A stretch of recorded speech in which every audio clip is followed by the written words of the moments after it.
Hello बच्चों, आज हम लोग स्टार्ट कर रहे हैं कार्बन एंड इट्स कंपाउंड्स का चैप्टर। ये क्लास 10th का बहुत ही इंपॉर्टेंट चैप्टर है। इसके अंदर से बहुत सारे क्वेश्चंस बनते हैं। इस चैप्टर को हम लोग बहुत डिटेल के अंदर स्टडी करेंगे।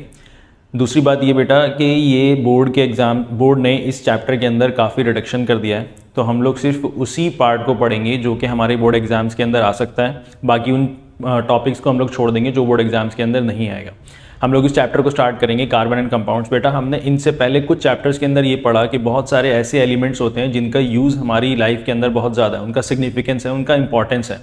जैसे कि सोडियम का हम लोगों ने पढ़ा, क्लोरीन का पढ़ा सेकेंड चैप्टर के अंदर। Third chapter metals and non metals के अंदर हम लोगों ने एल्यूमिनियम के बारे में पढ़ा, मरकरी के बारे में, कॉपर के बारे में, इनका यूजेस हमने पढ़ा, इनका क्या सिग्निफिकेंस है, क्या इंपॉर्टेंस है। इसी के साथ साथ एक और एलिमेंट है जिसका नाम है कार्बन। हम उसके यूजेस और सिग्निफिकेंस को इस चैप्टर के अंदर पढ़ेंगे कि इसका यूज़ और इसका इंपॉर्टेंस और इसका सिग्निफिकेंस एलिमेंटल फॉर्म में, कंपाउंड फॉर्म में, कि किस तरीके से ये जो है रिएक्ट करता है, किस तरीके से कंपाउंड्स बनाता है, उन सब के बारे में हम इस चैप्टर के अंदर पढ़ेंगे। हम लोग स्टार्ट करेंगे।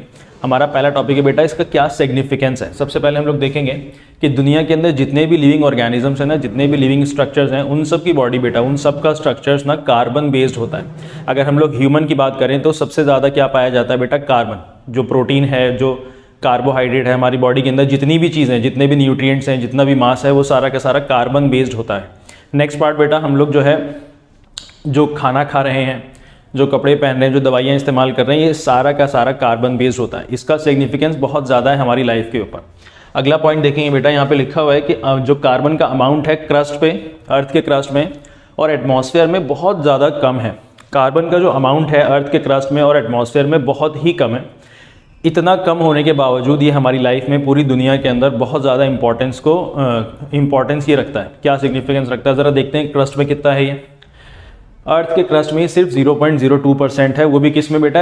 कंपाउंड फॉर्म में होता है, इन द फॉर्म ऑफ मिनरल्स। कौन कौन से मिनरल्स के फॉर्म में होता है? ये कार्बोनेट्स के फॉर्म में होगा, हाइड्रोजन कार्बोनेट्स के फॉर्म में होगा, कोल और पेट्रोलियम के फॉर्म में होगा। और एटमॉस्फेयर के अंदर बेटा ये 0.03% है कार्बन डाइऑक्साइड के फॉर्म में। किसी और फॉर्म में भी होता है, लेकिन कार्बन डाइऑक्साइड के फॉर्म में कितना है? सिर्फ 0.03%। इतना कम अमाउंट में होने के बावजूद ये कार्बन जो है हमारी लाइफ में इतना ज़्यादा क्या सिग्निफिकेंस रखता है, इसके बारे में हम लोग इस चैप्टर के अंदर फर्दर स्टडी करेंगे। बेटा आगे हम लोग देखेंगे कि कार्बन के अंदर ना बॉन्डिंग किस तरीके की होती है। कार्बन के अंदर जो बॉन्ड्स बनते हैं बेटा, उनको हम लोग कोवेलेंट बॉन्ड्स कहते हैं।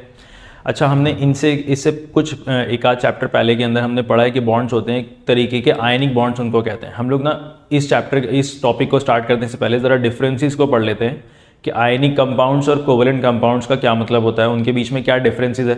आयनिक कंपाउंड्स आयनिक बॉन्ड्स की वजह से बनते थे और कोवेलेंट कंपाउंड्स कोवेलेंट बॉन्ड की वजह से बनेंगे। ये होता क्या है ज़रा देखते हैं। इसके अंदर डिफरेंसेस देखेंगे आप लोग। पहला पॉइंट, आयनिक कंपाउंड्स के अंदर लिखा हुआ है made by transfer of electrons. ये जो आयनिक कंपाउंड्स होते हैं ना बेटा, हम लोग पिछले चैप्टर्स के अंदर पढ़ते हुए आए हैं कि ये इलेक्ट्रॉन्स के ट्रांसफ़र की वजह से बनता है। एक एटम जो है, एक एलिमेंट अपना एक एटम इलेक्ट्रॉन को ट्रांसफ़र कर देता है, एक तरफ से दूसरी तरफ ट्रांसफ़र हो जाता है। या तो एक्सेप्ट करेगा कोई या फिर उसको डोनेट करेगा। तो कौन सा बॉन्ड बनाता था बेटा? आयनिक बॉन्ड बनाता था, जिसकी वजह से आयनिक कंपाउंड बनता था। लेकिन कोवेलेंट कंपाउंड में ना ऐसा नहीं होता। इलेक्ट्रॉन का ट्रांसफ़र नहीं होगा, इलेक्ट्रॉन ट्रांजैक्ट नहीं होगा, ना कोई डोनेट करेगा और ना ही कोई वो इलेक्ट्रॉन को एक्सेप्ट करेगा। यहाँ पे होता क्या है बेटा? यहाँ पे ना एटम्स जो है इलेक्ट्रॉन्स को शेयर करते हैं, इलेक्ट्रॉन्स को शेयर करेंगे। इलेक्ट्रॉन्स शेयर करने की वजह से यहाँ पे बॉन्डिंग क्रिएट होगी। उस बॉन्ड को हम लोग कहते हैं कोवेलेंट बॉन्ड, और जो कंपाउंड बनेगा उसको हम लोग कहते हैं कोवेलेंट कंपाउंड। इलेक्ट्रॉन्स कैसे शेयर होते हैं अभी हम लोग थोड़ी देर में पढ़ेंगे। इसका एक और डिफरेंस देखेंगे बेटा, आयनिक कंपाउंड के अंदर ना हाई मेल्टिंग पॉइंट और बॉइलिंग पॉइंट होता है। आयनिक कंपाउंड के अंदर जो मेल्टिंग पॉइंट होगा और बॉइलिंग पॉइंट होगा उन कंपाउंड्स का काफ़ी ज़्यादा कंपैरिजन में हाई होता है, बहुत ज़्यादा हाई होता है। लेकिन कोवेलेंट कंपाउंड्स के अंदर मेल्टिंग पॉइंट और बॉइलिंग पॉइंट ना इतना हाई नहीं होता है, वो बहुत ज़्यादा लो होता है। यानी कि बहुत जल्दी से ये मेल्ट भी हो जाएंगे और बहुत जल्दी ये बॉयल भी हो जाएंगे अगर आप इसको हीट प्रोवाइड कर रहे हैं। अगला पॉइंट देखेंगे, कंडक्ट इलेक्ट्रिसिटी इन सॉल्यूशन और मोल्टन स्टेट। हमने ये भी पढ़ा हुआ है कि आयनिक कंपाउंड्स ना इलेक्ट्रिसिटी कंडक्ट तो करते हैं, लेकिन वो सॉल्यूशन के फॉर्म में करेंगे या फिर मोल्टन स्टेट में करते हैं, ये हम लोगों को पता है। लेकिन जो कोवेलेंट कंपाउंड्स होते हैं बेटा, ये ना तो फ्री स्टेट में करेंगे, ना सॉल्यूशन में करेंगे, ना मोल्टन स्टेट में करेंगे। किसी भी स्टेट में इलेक्ट्रिसिटी को कंडक्ट नहीं करते हैं ये कोवेलेंट कंपाउंड्स। नेक्स्ट पॉइंट देखेंगे बेटा, intermolecular forces are very strong.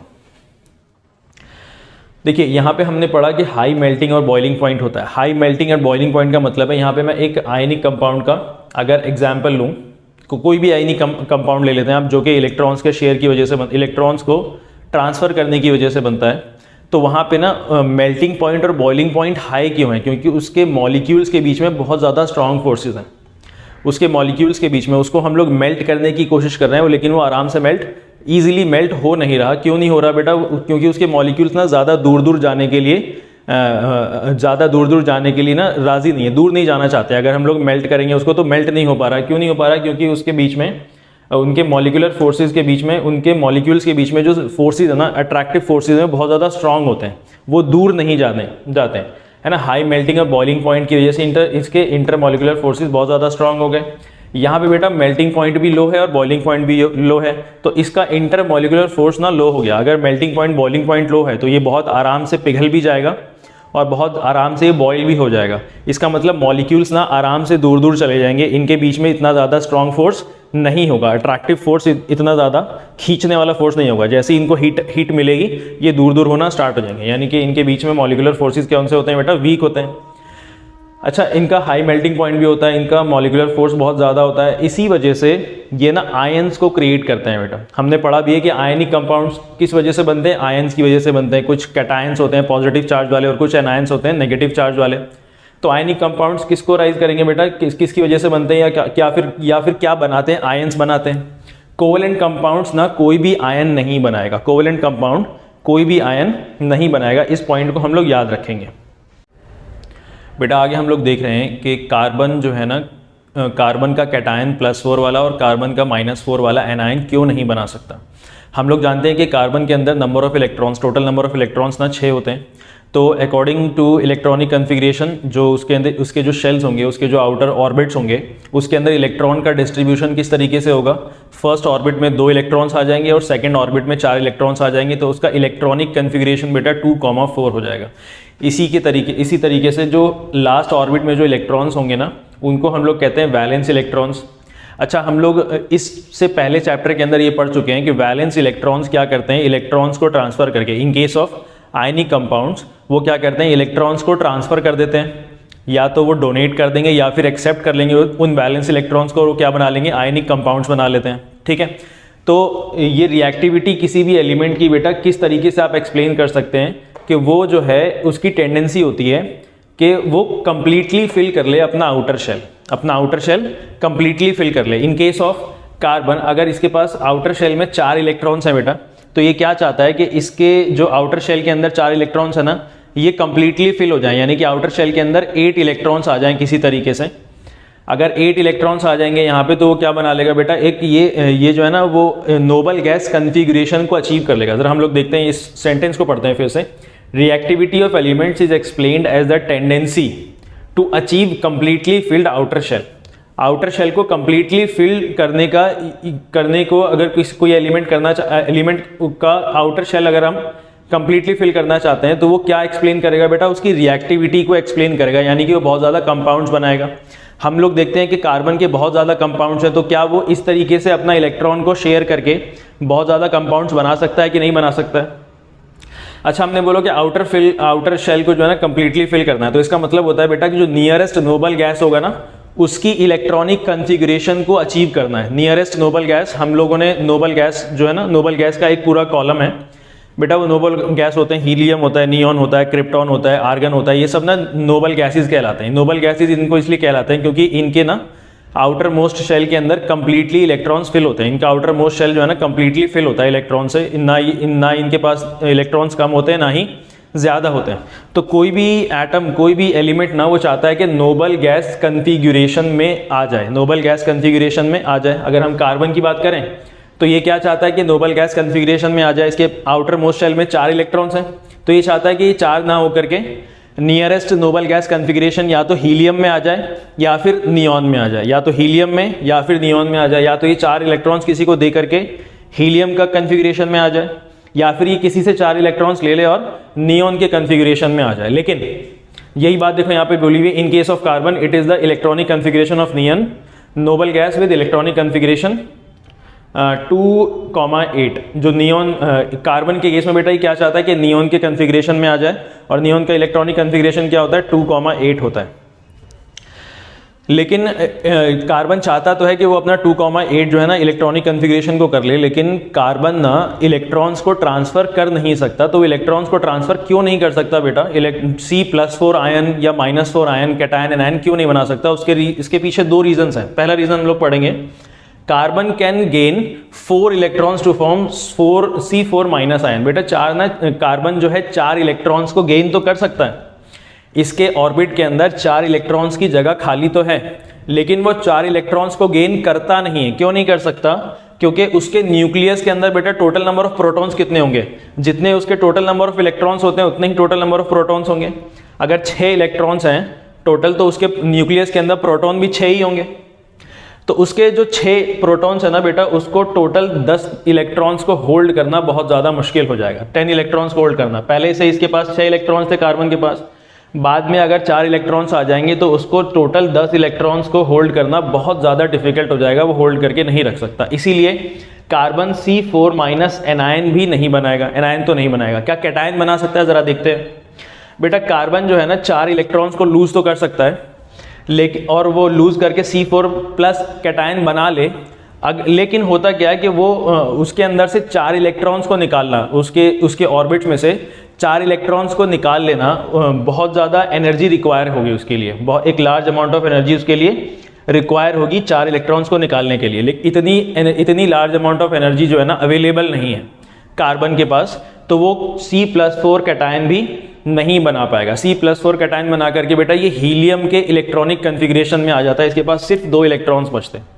इसका मतलब कार्बन ना तो C-4 बनाएगा और ना ही C+4 बनाएगा। अब जब कार्बन बेटा आयंस नहीं बना रहा, कैटायंस और एनायंस नहीं बना रहा, लेकिन ये बहुत सारे कंपाउंड्स तो बनाता है, तो किस तरीके से बनाता है बेटा? कार्बन जो है इस प्रॉब्लम को कार्बन ने किस तरीके से ओवरकम किया है कि कार्बन कोई भी इलेक्ट्रॉन को ट्रांसफर नहीं करेगा। कैसे क्या करेगा? कार्बन ना इलेक्ट्रॉन्स की शेयरिंग कर लेगा। कार्बन जो है इलेक्ट्रॉन्स की शेयरिंग कर लेगा किसके साथ? दूसरे अलग अलग एटम्स के साथ, ताकि वो नोबल गैस की कॉन्फ़िगरेशन को अचीव कर ले। जरा कंक्लूजन देखेंगे। Carbon overcome this problem by sharing electrons with other atoms to achieve noble gas configuration. Carbon क्या करेगा? इलेक्ट्रॉन्स को शेयर कर लेगा दूसरे एटम्स के साथ, ताकि वो noble gas configuration, noble gas कौन सी कॉन्फ़िगरेशन है बेटा? यहाँ पे कार्बन के केस में नियॉन की कॉन्फ़िगरेशन, ताकि वो 2,8 वाला इलेक्ट्रॉनिक कॉन्फ़िगरेशन को अचीव कर ले। अब ये कैसे करेगा हम लोग अभी देखते हैं। बेटा आगे हम लोग देख रहे हैं कि कार्बन के अंदर किस तरीके के ना बॉन्ड्स बनते हैं, कार्बन अपने इलेक्ट्रॉन्स को किस तरीके से शेयर करता है। लेकिन उसको पढ़ने से पहले हम लोग ना कुछ सिंपल एलिमेंट्स के जब मॉलिक्यूल्स बनते हैं ना, उनके अंदर भी कोवेलेंट बॉन्ड्स बनते हैं, वो भी कोवेलेंट कंपाउंड्स बनाते हैं, इलेक्ट्रॉन्स को शेयर करते हैं। हम लोग उसको सीखते हैं पहले कि किस तरीके से वो जो सिंपल मॉलिक्यूल्स होते हैं, सिंपल एलिमेंट्स हैं, वो अपने इलेक्ट्रॉन्स को किस तरीके से शेयर करते हैं। हम लोग पहला बेटा इसका लास्ट टॉपिक है, इस मेजर टॉपिक का ये लास्ट टॉपिक है, subtopic Lewis electron dot structure. हम लोग जो है ना मॉलिक्यूल्स बना करके देखेंगे, लेकिन डॉट स्ट्रक्चर की हेल्प से, और वहाँ पे हम लोग बताएंगे कि कितने इलेक्ट्रॉन्स वहाँ पे शेयर हो रहे हैं। पहला मॉलिक्यूल मैंने लिया है बेटा हाइड्रोजन का मॉलिक्यूल। हाइड्रोजन के बारे में हम सबको पता है कि उसका एटॉमिक नंबर 1 होता है, यानी कि उसके अंदर इलेक्ट्रॉन की संख्या भी सिर्फ एक ही होगी, यानी नंबर ऑफ इलेक्ट्रॉन्स कितने होंगे उसके अंदर? सिर्फ एक होंगे। अगर सिर्फ उसका इलेक्ट्रॉन 1 है तो उसके वैलेंस शेल के अंदर इलेक्ट्रॉन्स भी सिर्फ बेटा 1 हो जाएंगे। वैलेंस शेल के अंदर भी इलेक्ट्रॉन्स कितने हैं? सिर्फ 1 हो जाएंगे। अगर ये एक एटम के पास एक वैलेंस इलेक्ट्रॉन है दोनों के पास, तो बेटा ये दोनों हाइड्रोजन के एटम्स ना एक इलेक्ट्रॉन लेकर के आएंगे। यहाँ पे मैंने इस वाले हाइड्रोजन एटम का जो इलेक्ट्रॉन है ना क्रॉस से रिप्रेजेंट किया हुआ है, और यहाँ पे ये वाला हाइड्रोजन एटम, इसके भी इलेक्ट्रॉन को मैं क्रॉस से रिप्रेजेंट कर रहा हूँ। ये जो क्रॉस है ये इस वाले हाइड्रोजन एटम का एक इलेक्ट्रॉन है, और ये वाला जो क्रॉस है ये इस वाले हाइड्रोजन एटम का ये इलेक्ट्रॉन है। बेटा हाइड्रोजन के जो बैलेंस शेल है ये फर्स्ट शेल है, और फर्स्ट शेल के अंदर जो नोबल गैस का कॉन्फ़िगरेशन होता है बेटा, वो 2 इलेक्ट्रॉन्स होने चाहिए उसको स्टेबल होने के लिए, यानी कि उसका ड्यूप्लेट कंप्लीट होना चाहिए 2 इलेक्ट्रॉन्स के साथ। लेकिन हाइड्रोजन बेटा ये इसके पास ना सिर्फ एक ही इलेक्ट्रॉन, इसका ड्यूप्लेट कंप्लीट नहीं है। वो क्या चाहेगा कि वो नोबल गैस की कॉन्फ़िगरेशन में आ जाए। देखो यहाँ पे लिखा हुआ है, it achieves the electronic configuration of the nearest noble gas. Nearest noble gas कौन सा बेटा? हीलियम है, और उसका इलेक्ट्रॉनिक कॉन्फ़िगरेशन क्या होता है? 2 होता है। तो ये कैसे अचीव करेगा बेटा, ये जो हाइड्रोजन है ना, ये अपना एक इलेक्ट्रॉन लेकर के आया और दूसरे वाले हाइड्रोजन का एक इलेक्ट्रॉन यहाँ पे शेयरिंग हो जाएगी, यानी कि ये वाला जो हाइड्रोजन है ना, अपना एक इलेक्ट्रॉन और सामने वाले का एक इलेक्ट्रॉन लेकर के अपने आप को नोबल गैस कॉन्फ़िगरेशन यानी कि हीलियम के जैसा बना लेगा। ये 2 इलेक्ट्रॉन्स इसके पास हो जाएंगे। इसी तरीके से ये वाला हाइड्रोजन अपना एक जो इलेक्ट्रॉन लेकर के आया है और सामने वाले का एक इलेक्ट्रॉन शेयर कर लेगा और ये वाला हाइड्रोजन भी नोबल गैस कॉन्फ़िगरेशन के अंदर आ जाएगा, यानी कि इन दोनों हाइड्रोजन एटम के पास इलेक्ट्रॉन को ट्रांसफ़र किए बगैर दोनों के पास 2-2 इलेक्ट्रॉन्स हो गए सिर्फ इलेक्ट्रॉन की शेयरिंग करने की वजह से। ठीक है, it achieves the electronic configuration of nearest noble gas helium that is 2। अच्छा, अब बात ध्यान से देखेंगे, जब इन दोनों ने बेटा एक पेयर इलेक्ट्रॉन को शेयर किया है, इन दोनों ने मिल करके सिर्फ एक पेयर को इलेक्ट्रॉन को शेयर किया, यानी कि एक ये इलेक्ट्रॉन ये लेकर के आया और एक इलेक्ट्रॉन ये लेकर के आया, ये एक पेयर बना। एक पेयर के अंदर बेटा ये दोनों इलेक्ट्रॉन्स ना एक बॉन्ड को रिप्रेजेंट करेंगे। ये जो है ये हाइड्रोजन अब जो है इस तरीके से ये एक बॉन्ड को रिप्रेजेंट करेगा।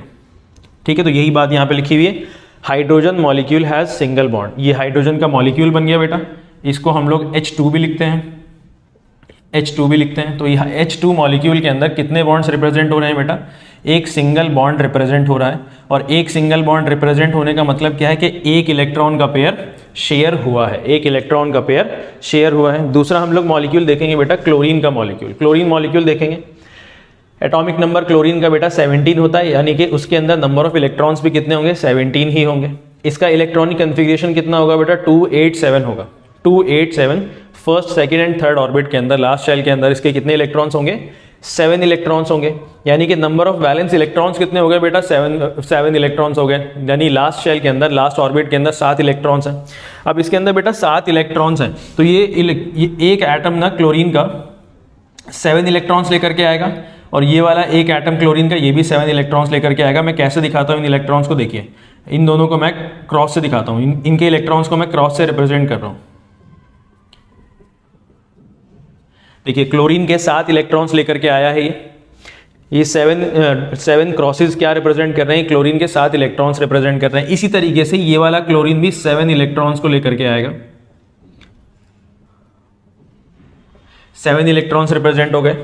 अब ये जो क्लोरीन है ना बेटा, इसका नियरेस्ट जो नोबल गैस है वो है आर्गन। ये क्लोरीन चाहता है कि आर्गन जैसा इलेक्ट्रॉनिक कन्फिग्रेशन हो जाए। आर्गन की इलेक्ट्रॉनिक कन्फिग्रेशन होती है 2,8,8, यानी कि लास्ट शेल में, यानी वैलेंस शेल में इसके कितने इलेक्ट्रॉन्स होंगे, 8 इलेक्ट्रॉन्स होंगे। तो क्लोरीन भी चाहता है कि उसके लास्ट शेल में कितने इलेक्ट्रॉन्स हो जाएं, 8 हो जाएं। तो ये वाला क्लोरीन बेटा अपने पास तो इसके हैं 7 इलेक्ट्रॉन्स, सामने वाले से एक इलेक्ट्रॉन को शेयर कर लेगा। ये सामने वाले से अगर इसने एक इलेक्ट्रॉन को शेयर कर लिया तो इसके अपने साथ और ये एक, ये क्या बन जाएगा बेटा, ये वाला क्लोरीन तो बन जाएगा नोबल गैस कॉन्फ़िगरेशन वाला, यानी कि आर्गन जैसा बन जाएगा 2,8,8। बचा ये वाला क्लोरीन, तो ये अपने तो साथ लेकर के आया है और सामने वाले से ये एक ले लेगा और ये वाला क्लोरीन भी क्या बन जाएगा बेटा, 2,8,8 हो जाएगा, यानी कि आर्गन जो नोबल गैस है उसकी कन्फिग्रेशन को ये अचीव कर लेगा। अब ध्यान से देखेंगे बेटा, इन दोनों ने मिलकर के, इन क्लोरीन के दोनों एटम्स ने मिलकर के एक इलेक्ट्रॉन का पेयर शेयर किया है, एक इलेक्ट्रॉन का पेयर शेयर किया है ना। तो दोनों मिलकर के बेटा ये एक बॉन्ड बनाएंगे, ये क्लोरीन का ये एक बॉन्ड बन गया दोनों क्लोरीन के बीच में, है ना। ये जब एक पेयर ऑफ इलेक्ट्रॉन शेयर होगा तो एक बॉन्ड बनेगा। इसी एटम को, इस मॉलिक्यूल के, क्लोरीन के इस मॉलिक्यूल को हम लोग बेटा Cl2 लिखते हैं। ये तरीका है इलेक्ट्रॉन के डॉट स्ट्रक्चर को दिखाने का, और हम लोग यहाँ पे ये समझ रहे हैं कि इलेक्ट्रॉन की शेयरिंग किस तरीके से होती है। बेटा नेक्स्ट हम लोग देख रहे हैं कुछ और मॉलिक्यूल्स के बारे में। हमारा थर्ड मॉलिक्यूल है बेटा ऑक्सीजन मॉलिक्यूल। यहाँ पे देखेंगे ऑक्सीजन का जो एटॉमिक नंबर होता है वो होता है 8, यानी कि उसके अंदर नंबर ऑफ इलेक्ट्रॉन्स भी 8 ही होंगे। उसका इलेक्ट्रॉनिक कन्फिग्रेशन कितना होगा बेटा, 2,6, यानी कि इसके आउटर मोस्ट शेल में, वैलेंस शेल में कितने इलेक्ट्रॉन्स हो जाएंगे, नंबर 6 हो जाएंगे। इसके नंबर ऑफ इलेक्ट्रॉन्स कितने हो जाएंगे बेटा, 6 हो जाएंगे। अब ये जो 6 इलेक्ट्रॉन्स है ना, ये किस तरीके से रिप्रेजेंट कर दें ऑक्सीजन के ऊपर बेटा, यह ध्यान से देखेंगे। यहाँ पे मैं 6 इलेक्ट्रॉन्स को रिप्रेजेंट कर रहा हूँ। ये इलेक्ट्रॉन के ऑक्सीजन के मैंने 6 इलेक्ट्रॉन्स को रिप्रेजेंट किया हुआ है। वैलेंस इलेक्ट्रॉन्स को ही रिप्रेजेंट करते हैं, है ना। ये वाला ऑक्सीजन बेटा अपने 6 इलेक्ट्रॉन्स को लेकर के आया और ये वाला ऑक्सीजन भी अपने 6 इलेक्ट्रॉन्स को लेकर के आएगा। अब देखिए ऑक्सीजन क्या चाहता है कि अपना नियरेस्ट नोबल गैस की कन्फिग्रेशन को अचीव कर ले, 2,8 बन जाए, नियोन के इलेक्ट्रॉनिक कन्फिग्रेशन को अचीव कर ले। नियॉन के इलेक्ट्रॉनिक कन्फिग्रेशन को अचीव करने के लिए बेटा इलेक्ट्रॉनिक कन्फिग्रेशन इसका 2,8 हो जाए, उसके लिए इसको 2 इलेक्ट्रॉन्स की रिक्वायरमेंट होगी। ट्रांसफर तो कर नहीं सकता, ये क्या करेगा, शेयर करेगा। अपने इसके पास 6 इलेक्ट्रॉन्स हैं, ये 2 इलेक्ट्रॉन्स ना सामने से शेयर कर लेगा और इसके पास टोटल इलेक्ट्रॉन्स कितने हो जाएंगे बेटा, 8 इलेक्ट्रॉन्स हो जाएंगे, यानी कि इसका ऑक्टेट कंप्लीट हो गया। इसने नियॉन का इलेक्ट्रॉनिक कन्फिग्रेशन को अचीव कर लिया। इसी तरीके से ये वाला ऑक्सीजन भी बेटा अपने 6 इलेक्ट्रॉन्स लेकर के आया और सामने वाले के 2 इलेक्ट्रॉन्स को इसने शेयर कर लिया। इसने नियॉन का इलेक्ट्रॉनिक कन्फिग्रेशन को अचीव कर लिया। अब ध्यान से देखेंगे कि ऑक्सीजन का जो मॉलिक्यूल होता है इसके अंदर बेटा 2 पेयर ऑफ इलेक्ट्रॉन्स को शेयर किया गया, 2 पेयर ऑफ इलेक्ट्रॉन्स को शेयर किया गया। जब 2 पेयर ऑफ इलेक्ट्रॉन्स होंगे तो बेटा कितने बॉन्ड्स बनाएगा, ये डबल बॉन्ड बनाएगा। यहाँ पे हम लोग देखते हैं ऑक्सीजन ये डबल बॉन्ड क्रिएट करेगा, इसीलिए हम लोग ऑक्सीजन के मॉलिक्यूल को O2 लिखते हैं। इसी तरीके से बेटा एक और मॉलिक्यूल है हमारे पास, नाइट्रोजन का मॉलिक्यूल। हम सबको पता है कि नाइट्रोजन का एटॉमिक नंबर बेटा 7 होता है, यानी कि उसके अंदर नंबर ऑफ इलेक्ट्रॉन्स कितने हो जाएंगे, 7 ही हो जाएंगे। इसका इलेक्ट्रॉनिक कन्फिग्रेशन किस तरीके से लिखा जाएगा, 2,5 लिखा जाएगा, यानी कि इसके वैलेंस इलेक्ट्रॉन्स कितने हो गए, आउटर मोस्ट शेल के अंदर वैलेंस इलेक्ट्रॉन्स 5 हो गए। अब ये इलेक्ट्रॉन बेटा, ये नाइट्रोजन अपने 5 इलेक्ट्रॉन्स को शेयर करेगा, 5 इलेक्ट्रॉन्स को कैसे रिप्रेजेंट करना है इसके, मैं यहाँ पे 3 इलेक्ट्रॉन्स दिखा देता हूँ और यहाँ पे 2 इलेक्ट्रॉन्स। वैलेंस शेल के इलेक्ट्रॉन्स को ही रिप्रेजेंट करना होता है, वही शेयरिंग पे पार्टिसिपेट करेंगे। ये नाइट्रोजन के 5 इलेक्ट्रॉन्स यहाँ पे हैं और ये वाले नाइट्रोजन के 5 इलेक्ट्रॉन्स यहाँ पे हैं। अब ध्यान से देखेंगे बेटा, ये जो नाइट्रोजन है ये चाहता है कि नियॉन की इलेक्ट्रॉनिक कन्फिग्रेशन को अचीव कर ले, 2,8 बन जाए। 2,8 बनने के लिए इसको बेटा 3 इलेक्ट्रॉन्स की रिक्वायरमेंट है। 3 इलेक्ट्रॉन्स की रिक्वायरमेंट को कैसे कंप्लीट करेगा, कैसे फुलफिल करेगा, ये अपने 5 इलेक्ट्रॉन्स लेकर के आएगा और सामने वाले से ये 3 इलेक्ट्रॉन्स को शेयर कर लेगा, यानी कि इस वाले नाइट्रोजन के अब टोटल 8 इलेक्ट्रॉन्स हो चुके हैं, यानी कि इसने नियॉन की इलेक्ट्रॉनिक कन्फिग्रेशन को अचीव कर लिया है। और ये वाला नाइट्रोजन भी बेटा अपने 5 इलेक्ट्रॉन्स लेकर के आया और सामने वाले से इसने 3 इलेक्ट्रॉन्स को शेयर कर लिया, यानी कि ये वाला नाइट्रोजन भी इसने नियॉन की इलेक्ट्रॉनिक कन्फिग्रेशन को अचीव कर लिया। जरा ध्यान से देखेंगे, यहाँ पे बेटा 3 पेयर ऑफ इलेक्ट्रॉन्स का शेयरिंग हुआ है, 3 पेयर ऑफ इलेक्ट्रॉन्स का शेयरिंग हुआ है। जब 3 पेयर ऑफ इलेक्ट्रॉन्स का शेयरिंग होगा तो यहाँ पे ट्रिपल बॉन्ड बन जाएगा, नाइट्रोजन और नाइट्रोजन के बीच में 3 बॉन्ड्स होते हैं। इसी मॉलिक्यूल को हम लोग किस तरीके से लिखते हैं बेटा, N2 के फॉर्म में लिखते हैं। यही बात यहाँ पे लिखी हुई है, nitrogen molecule has triple bonds. बेटा आगे हमारे पास ना 2 मॉलिक्यूल्स और हैं, इन दोनों मॉलिक्यूल्स को हम लोगों को पढ़ना बहुत ज़रूरी है। पहला है हमारे पास वाटर मॉलिक्यूल। वाटर का फॉर्मूला हम सबको पता है बेटा, H2O। इसके अंदर H2O के अंदर बेटा 2 हाइड्रोजन और 1 ऑक्सीजन है। हाइड्रोजन क्या चाहता है, hydrogen wants to achieve electronic configuration of helium, इस यानी कि इलेक्ट्रॉनिक कन्फिग्रेशन हीलियम का कितना होता है, सिर्फ 2। और इसके अंदर जो ऑक्सीजन का एटम है बेटा वो क्या चाहता है कि इलेक्ट्रॉनिक कन्फिग्रेशन अचीव कर ले, किसकी, नियॉन की, जो कि 2,8 होती है। अब ये दोनों एक मॉलिक्यूल के अंदर हैं, ये 2 अलग अलग एटम्स हैं और ये दोनों मॉलिक्यूल के अंदर हैं, तो ये दोनों अलग अलग इलेक्ट्रॉनिक कन्फिग्रेशन को अचीव करना चाहते हैं। तो ये कैसे होगा बेटा, हम सबको पता है ऑक्सीजन के जो ऑक्सीजन की इलेक्ट्रॉनिक कन्फिग्रेशन होती है बेटा वो 2,6 होती है। 2,6 यानी कि मैं यहाँ पे ऑक्सीजन के 6 इलेक्ट्रॉन्स को दिखाना पड़ेगा हमको। यहाँ पे ऑक्सीजन के मैंने यहाँ पे 6 इलेक्ट्रॉन्स दिखाए बेटा क्रॉस के फॉर्म में। क्रॉस क्या रिप्रेजेंट कर रहा है, ऑक्सीजन के इलेक्ट्रॉन्स को रिप्रेजेंट कर रहा है। अब जब मैंने ऑक्सीजन के इलेक्ट्रॉन्स को क्रॉस से रिप्रेजेंट कर दिया तो मेरी कोशिश ये रहेगी कि मैं हाइड्रोजन के इलेक्ट्रॉन्स को किसी और शेप से रिप्रेजेंट करूं। तो मैं हाइड्रोजन के इलेक्ट्रॉन्स को बेटा डॉट से रिप्रेजेंट कर देता हूं। हाइड्रोजन के इलेक्ट्रॉन्स को मैंने डॉट से रिप्रेजेंट कर दिया। हम सबको पता है हाइड्रोजन के पास 1 इलेक्ट्रॉन होता है वैलेंस शेल के अंदर। अब देखो ऑक्सीजन को क्या चाहिए, ऑक्सीजन चाहता है कि 2,8 बन जाए, यानी कि आउटर मोस्ट शेल में उसका 8 इलेक्ट्रॉन्स हो जाए। इसके आउटर मोस्ट शेल में पहले से 6 इलेक्ट्रॉन्स ऑलरेडी हैं, ये चाहता है कि ये 8 हो जाए। तो 1 इलेक्ट्रॉन इसका शेयर कर लेगा और 1 इलेक्ट्रॉन ये इसका शेयर कर लेगा। तो देखो कैसे शेयरिंग होगी, ये ऑक्सीजन ने 1 इलेक्ट्रॉन इसका और 1 इलेक्ट्रॉन इसका शेयर कर लिया। ऑक्सीजन ने क्या अचीव कर लिया, नियॉन का इलेक्ट्रॉनिक कन्फिग्रेशन अचीव कर लिया 2,8। अब हाइड्रोजन क्या चाहता है कि वो हीलियम का इलेक्ट्रॉनिक कन्फिग्रेशन अचीव कर ले। हाइड्रोजन के पास अपने इलेक्ट्रॉन्स कितने, सिर्फ 1। ये ऑक्सीजन का 1 इलेक्ट्रॉन सामने से शेयर कर लेगा, ऑक्सीजन का 1 इलेक्ट्रॉन इसने और ऑक्सीजन का 1 इलेक्ट्रॉन इसने शेयर करा, यानी ये हाइड्रोजन का भी इलेक्ट्रॉनिक कन्फिग्रेशन हो गई नोबल गैस वाली हीलियम की, यानी कि हाइड्रोजन के यहाँ पे 2 इलेक्ट्रॉन्स हो गए, यहाँ पे हाइड्रोजन के 2 इलेक्ट्रॉन्स हो गए। इस तरीके से वाटर का ये इलेक्ट्रॉन डॉट स्ट्रक्चर बनेगा, लुईस डॉट स्ट्रक्चर बनेगा। हमको दूसरा एक और मॉलिक्यूल पढ़ना है बेटा, अमोनिया। इसका फॉर्मूला होता है NH3। यहाँ पे भी यही बात है कि इसके अंदर जो हाइड्रोजन है ना वो क्या अचीव करना चाहता है, हीलियम की इलेक्ट्रॉनिक कन्फिग्रेशन नंबर 2 को अचीव करना चाहता है। और नाइट्रोजन क्या अचीव करना चाहता है बेटा, नियॉन की इलेक्ट्रॉनिक कन्फिग्रेशन को 2,8। हम सबको पता है नाइट्रोजन के बेटा इलेक्ट्रॉन्स कितने होते हैं, टोटल 7 इलेक्ट्रॉन्स होते हैं, एटॉमिक नंबर इसका 7 है, अभी थोड़ी देर पहले हमने पढ़ा था। अच्छा, इसका इलेक्ट्रॉनिक कन्फिग्रेशन क्या होता है 2,5, यानी कि इसके आउटर मोस्ट शेल में बेटा 5 इलेक्ट्रॉन्स होंगे, आउटर मोस्ट शेल में 5 इलेक्ट्रॉन्स होंगे। तो मुझको 5 इलेक्ट्रॉन्स को रिप्रेजेंट करना है, तो मैं इस तरीके से 5 इलेक्ट्रॉन्स को रिप्रेजेंट कर रहा हूँ। नाइट्रोजन में, नाइट्रोजन के आसपास में जो क्रॉसेज हैं ये नाइट्रोजन के इलेक्ट्रॉन्स को रिप्रेजेंट कर रहे हैं। अब अगर क्रॉस को मैंने चूज कर लिया नाइट्रोजन के लिए तो हमको डॉट चूज करना पड़ेगा हाइड्रोजन के लिए, और हाइड्रोजन के वैलेंस शेल में सिर्फ एक ही इलेक्ट्रॉन होता है। अब देखो नाइट्रोजन क्या चाहता है कि ये 2,8 बन जाए, तो इसको 3 इलेक्ट्रॉन्स की रिक्वायरमेंट है। इसके पास अपने 5 ऑलरेडी हैं, 6, 7, 8, यानी कि तीनों हाइड्रोजन से ये एक एक इलेक्ट्रॉन को शेयर करेगा और ये क्या बन जाएगा, नोबल गैस कन्फिग्रेशन, यानी कि नियॉन जैसा कन्फिग्रेशन इसका हो जाएगा।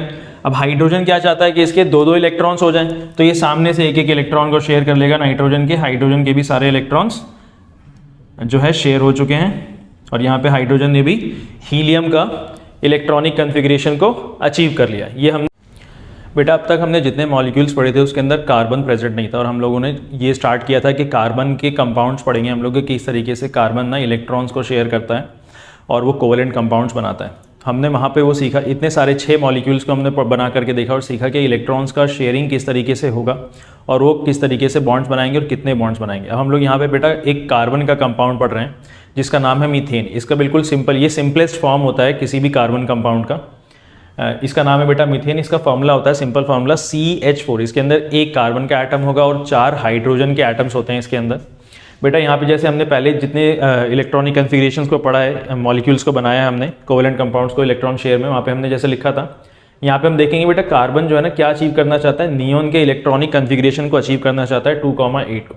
और हाइड्रोजन तो हमको पता ही है कि किसके इलेक्ट्रॉनिक कन्फिग्रेशन को अचीव करना चाहता है, ये हीलियम के इलेक्ट्रॉनिक कन्फिग्रेशन को, यानी कि 2 इलेक्ट्रॉन्स करना चाहता है। अब यहाँ पे बेटा एक कार्बन है और 4 हाइड्रोजन है, तो हमने इस कार्बन के अराउंड में ना 4 हाइड्रोजन्स को प्लेसमेंट कर दिया है, इसकी अरेंज कर दिया है। अब हर एक हाइड्रोजन बेटा एक एक इलेक्ट्रॉन लेकर के आएगा अपना, तो यहाँ पे हम लोग सबको एक एक इलेक्ट्रॉन्स यहाँ पे रिप्रेजेंट कर देते हैं डॉट से। और कार्बन बेटा, इसके कार्बन के जो है ना हमने पढ़ा है कि इसका इलेक्ट्रॉनिक कन्फिग्रेशन होता है 2,4, यानी कि इसके वैलेंस इलेक्ट्रॉन्स कितने हो जाएंगे, 4 हो जाएंगे। तो ये अपने 4 इलेक्ट्रॉन्स को लेकर के आएगा और हम लोग क्रॉस से इसको रिप्रेजेंट कर देंगे। कार्बन चाहता है कि इसके वैलेंस इलेक्ट्रॉन्स, इसके आउटर मोस्ट शेल में, वैलेंस शेल में 8 इलेक्ट्रॉन्स हो जाएं, तो 4 इसके पास ऑलरेडी हैं और ये एक एक इलेक्ट्रॉन बेटा हाइड्रोजन से ये शेयर कर लेगा और कार्बन क्या बन जाएगा, नियॉन के इलेक्ट्रॉनिक कन्फिग्रेशन को ये अचीव कर लेगा, 8 इलेक्ट्रॉन्स इसके पास हो जाएंगे। इसी तरीके से बेटा हाइड्रोजन अपने सामने वाले इलेक्ट्रॉन्स को ये शेयर कर लेगा और ये हीलियम के इलेक्ट्रॉनिक कन्फिग्रेशन को अचीव कर लेगा। यहाँ पे ये मीथेन का इलेक्ट्रॉन डॉट स्ट्रक्चर बन गया।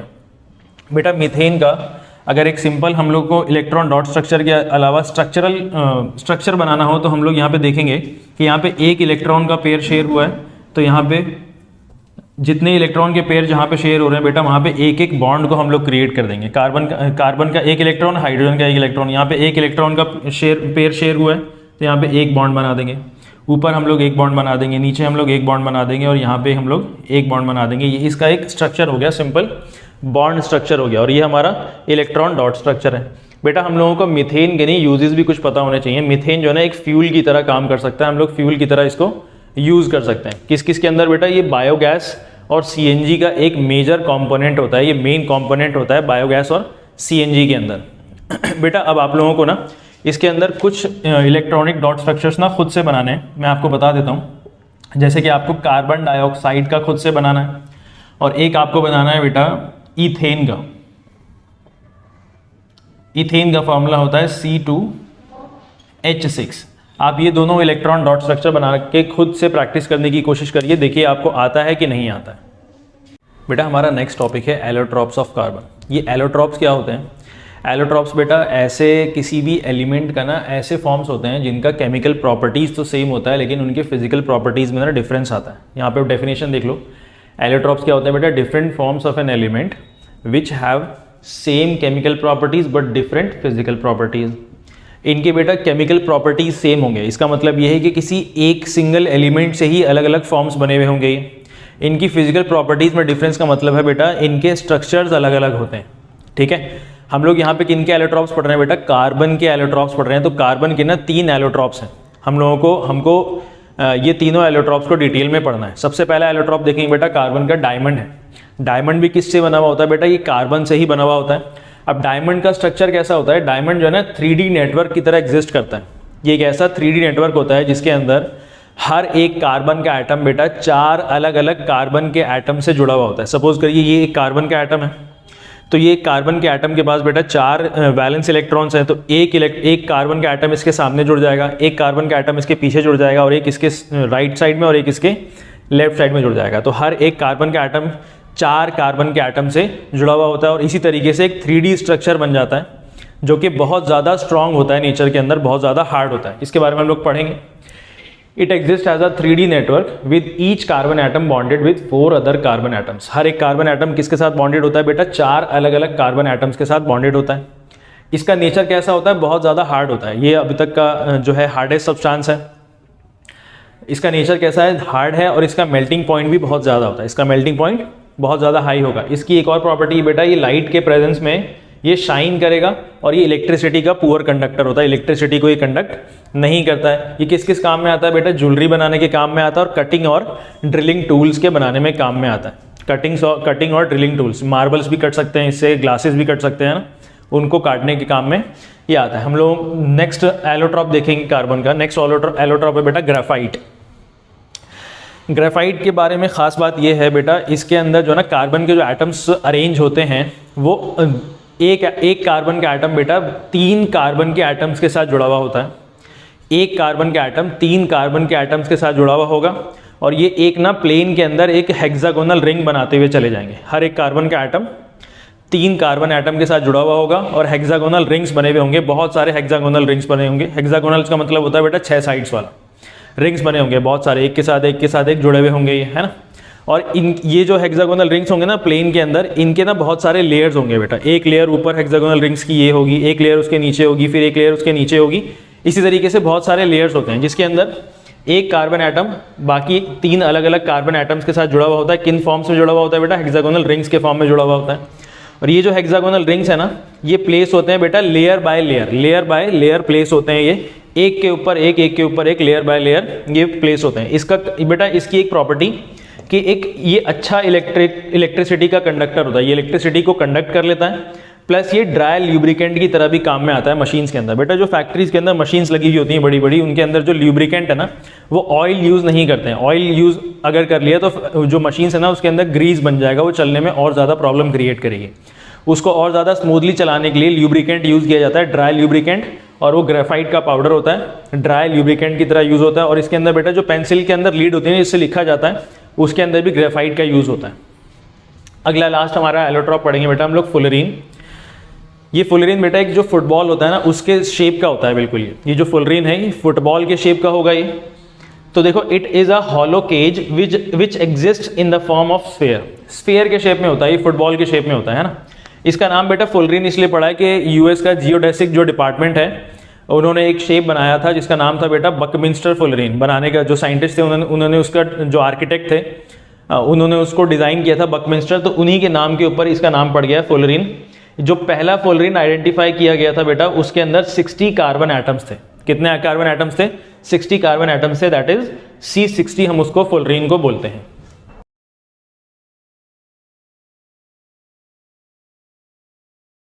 बेटा हमारा नेक्स्ट टॉपिक है versatile nature of carbon. Versatile nature को कहते हैं बेटा फ्लेक्सिबल नेचर। ये ना ऑल राउंडर नेचर होता है कार्बन का, ऑल पर्पस नेचर होता है ये कार्बन का। इसका मतलब ये है कि कार्बन ना बहुत सारे मल्टीपल एलिमेंट्स के साथ जो है ना जुड़ करके बॉन्ड बना लेता है, और अपने जैसे कार्बन के दूसरे एटम्स के साथ भी बॉन्ड बना लेता है।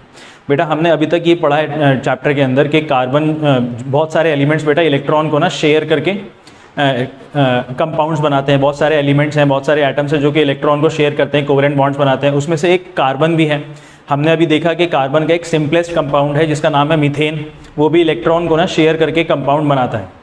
बेटा इलेक्ट्रॉन को शेयर करने की वजह से कार्बन के ना बहुत सारे कंपाउंड्स हैं ऐसे जो कि बनते हैं। इनफैक्ट हमने अभी थोड़ी देर पहले ये भी डिस्कस करा कि अगर ह्यूमन बॉडी की बात करें तो ये भी एक कार्बन कंपाउंड्स का गढ़ है। कार्बन कंपाउंड हमारे अंदर बहुत सारे भरे हुए हैं, है ना। तो पता ये लगाया गया कि कार्बन कंपाउंड्स पूरी दुनिया के अंदर बेटा बहुत ज़्यादा नंबर्स के अंदर हैं। एक एस्टिमेट ये लगाया गया है कि कार्बन कंपाउंड्स ना पूरी दुनिया के अंदर 30 लाख से भी ज़्यादा हो सकते हैं, यानी 3 मिलियन से भी ज़्यादा हो सकते हैं।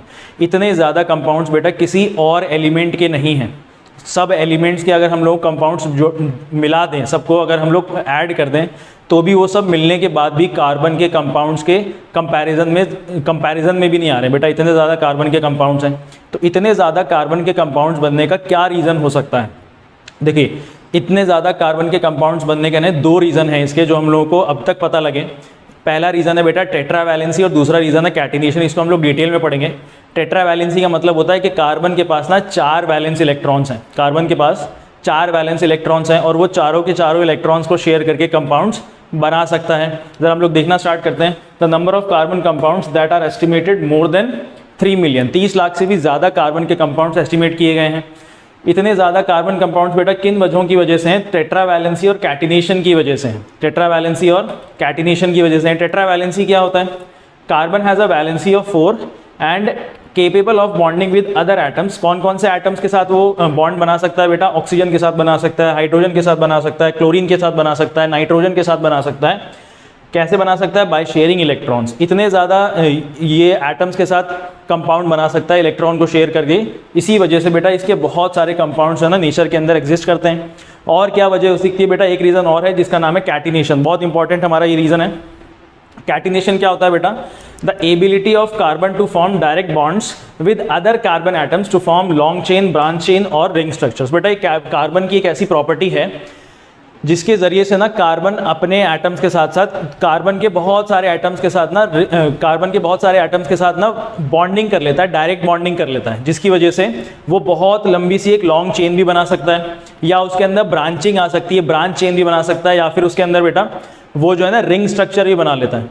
ये 2 रीजंस होने की वजह से कार्बन के इतने ज़्यादा कंपाउंड्स होते हैं। इन दोनों के रीजंस की वजह से ही कार्बन जो है ना बहुत सारे कंपाउंड्स को शो करता है। बेटा नेक्स्ट हम लोग ना एक क्वेश्चन ये पुट कर सकते हैं कि जो टेट्रावैलेंसी प्रॉपर्टी है और कैटिनेशन जो प्रॉपर्टी है जो कार्बन एग्जिबिट करता है, क्या कोई और दूसरा एलिमेंट इसको एग्जिबिट नहीं करता है? ऐसा नहीं बेटा, ये दोनों प्रॉपर्टीज़ ना कुछ और एलिमेंट्स भी एग्जिबिट करते हैं। जैसे कि अगर हम लोग सिलिकॉन की बात करें, सिलिकॉन एक ऐसा एलिमेंट है जो कि टेट्रावैलेंट है। इसके 4 वैलेंस इलेक्ट्रॉन्स हैं, प्लस ये कैटिनेशन भी शो करता है बेटा। सिलिकॉन टेट्रावैलेंट भी है और कैटिनेशन भी शो करता है, लेकिन ये टेट्रावैलेंट और कैटिनेशन शो करने के बावजूद ना ये ज़्यादा लॉन्ग चेन्स फॉर्म नहीं करता। ये इसके अंदर बेटा ये जो सिलिकॉन है ना, ये हाइड्रोजन के साथ कंपाउंड बनाता है, लेकिन ये अप टू 6 और 7 एटम्स के बाद जो है ना ये और ज़्यादा लॉन्ग चेन को नहीं बना सकता। दूसरी बात बेटा, ये जो सिलिकॉन होता है ना, इसके कंपाउंड्स बहुत ज़्यादा अनस्टेबल होते हैं और रिएक्टिव होते हैं। ये अपने स्टेट में ना ये रुकते नहीं हैं, किसी और से जल्दी से रिएक्ट कर जाएंगे। यानी कि अगर जल्दी से रिएक्ट कर रहे हैं तो सिलिकॉन के ना ज़्यादा कंपाउंड्स हमको मिलेंगे नहीं। अब इसी के कंपैरिजन में बेटा अगर हम लोग कार्बन की बात करें ना, तो टेट्रावैलेंट भी होता है, कैटिनेशन भी शो करता है, लेकिन कार्बन के जो कंपाउंड्स बनते हैं उनके अंदर जो कोवलेंट बॉन्ड्स बनते हैं वो बहुत ज़्यादा स्टेबल होते हैं। स्टेबल होने की वजह से ये ज़्यादा रिएक्टिव नहीं होते। कार्बन कार्बन बॉन्ड्स इनके बीच में बहुत ज़्यादा स्ट्रॉन्ग होता है। ये कार्बन कार्बन बॉन्ड्स इनके बीच में इतना ज़्यादा स्ट्रॉन्ग क्यों होता है? क्योंकि कार्बन का साइज़ ना बाकी सारे एलिमेंट्स के कंपैरिजन में स्मॉल होता है, जो कि टेट्रावैलेंसी शो करते हैं उन एलिमेंट्स के कंपैरिजन में स्मॉल होता है। अगर इसका साइज स्मॉल है बेटा तो उससे फ़ायदा क्या होगा? इससे फ़ायदा ये होगा कि जो न्यूक्लियस है ना, वो न्यूक्लियस जो है उसका साइज़ कम होने की वजह से जो शेयर्ड पेयर ऑफ इलेक्ट्रॉन्स है, जो आसपास के एटम से जो इलेक्ट्रॉन्स को शेयर किया गया है, वो न्यूक्लियस के बहुत ज़्यादा करीब में रहेंगे। अगर न्यूक्लियस के करीब में रहेंगे तो न्यूक्लियस के अंदर प्रोटॉन्स होते हैं। वो प्रोटॉन्स क्या है बेटा? इलेक्ट्रॉन्स को अपोजिट चार्जेस की वजह से आसानी से होल्ड करके रखेंगे अपने तरफ, जो है ना एक अट्रैक्टिव फोर्स लगा के रखेंगे, जिसकी वजह से एक स्ट्रॉन्ग बॉन्ड क्रिएट हो जाता है। यही एक रीज़न है जिसकी वजह से कार्बन जो है ना बहुत ज़्यादा कंपाउंड्स को क्रिएट करता है। हम लोग कुछ बातें पढ़ते हैं। देखिए, silicon also show catenation but the compounds are not stable and are very reactive. Silicon भी जो है कैटिनेशन को शो करता है, लेकिन कंपाउंड्स जो है स्टेबल नहीं होते और बहुत ज़्यादा रिएक्टिव होते हैं। लेकिन दूसरी तरफ अगर हम देखेंगे तो कार्बन के पास ना स्ट्रॉन्ग कार्बन कार्बन बॉन्ड्स होते हैं और वो बहुत ज़्यादा स्टेबल भी होते हैं। अच्छा, कार्बन कार्बन जो बॉन्ड्स हैं बेटा, इतना ज़्यादा स्ट्रॉन्ग होने का क्या रीज़न है? ये रीज़न आ सकता है पूछते हुए कि reason of strong bonds by carbon is it's small size. क्या रीज़न है बेटा इसका? Small size. किसके कंपैरिजन में स्मॉल है? ये बाकी टेट्रावैलेंट एटम्स के कंपैरिजन में ये स्मॉल है। Which allow nucleus to hold the shared pair of electrons. ये क्या करता है न्यूक्लियस? इसको क्या करता है? जो शेयर्ड पेयर ऑफ इलेक्ट्रॉन्स है उसको होल्ड करके रखता है उसको बहुत ईजिली होल्ड कर लेता है, इसको ज़्यादा कोई प्रॉब्लम फेस करनी पड़ती नहीं है।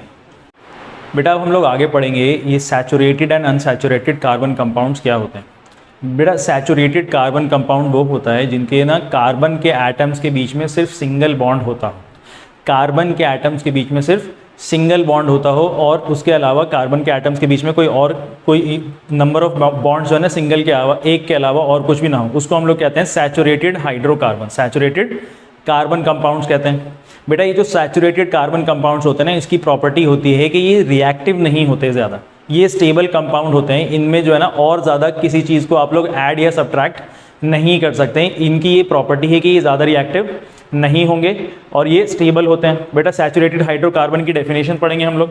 The carbon compounds having a single bond between the carbon atoms are known as saturated carbon compounds, saturated carbon compounds. बेटा इससे पहले ना हम लोगों ने बहुत सारे डॉट स्ट्रक्चर्स बनाए हैं, जैसे कि ऑक्सीजन मॉलिक्यूल का हो गया, क्लोरीन मॉलिक्यूल का हो गया, हम लोगों ने वाटर के मॉलिक्यूल का बनाया। उसके बाद हमने कार्बन का सबसे सिंपल कंपाउंड का डॉट स्ट्रक्चर बनाया था जिसका नाम था मीथेन।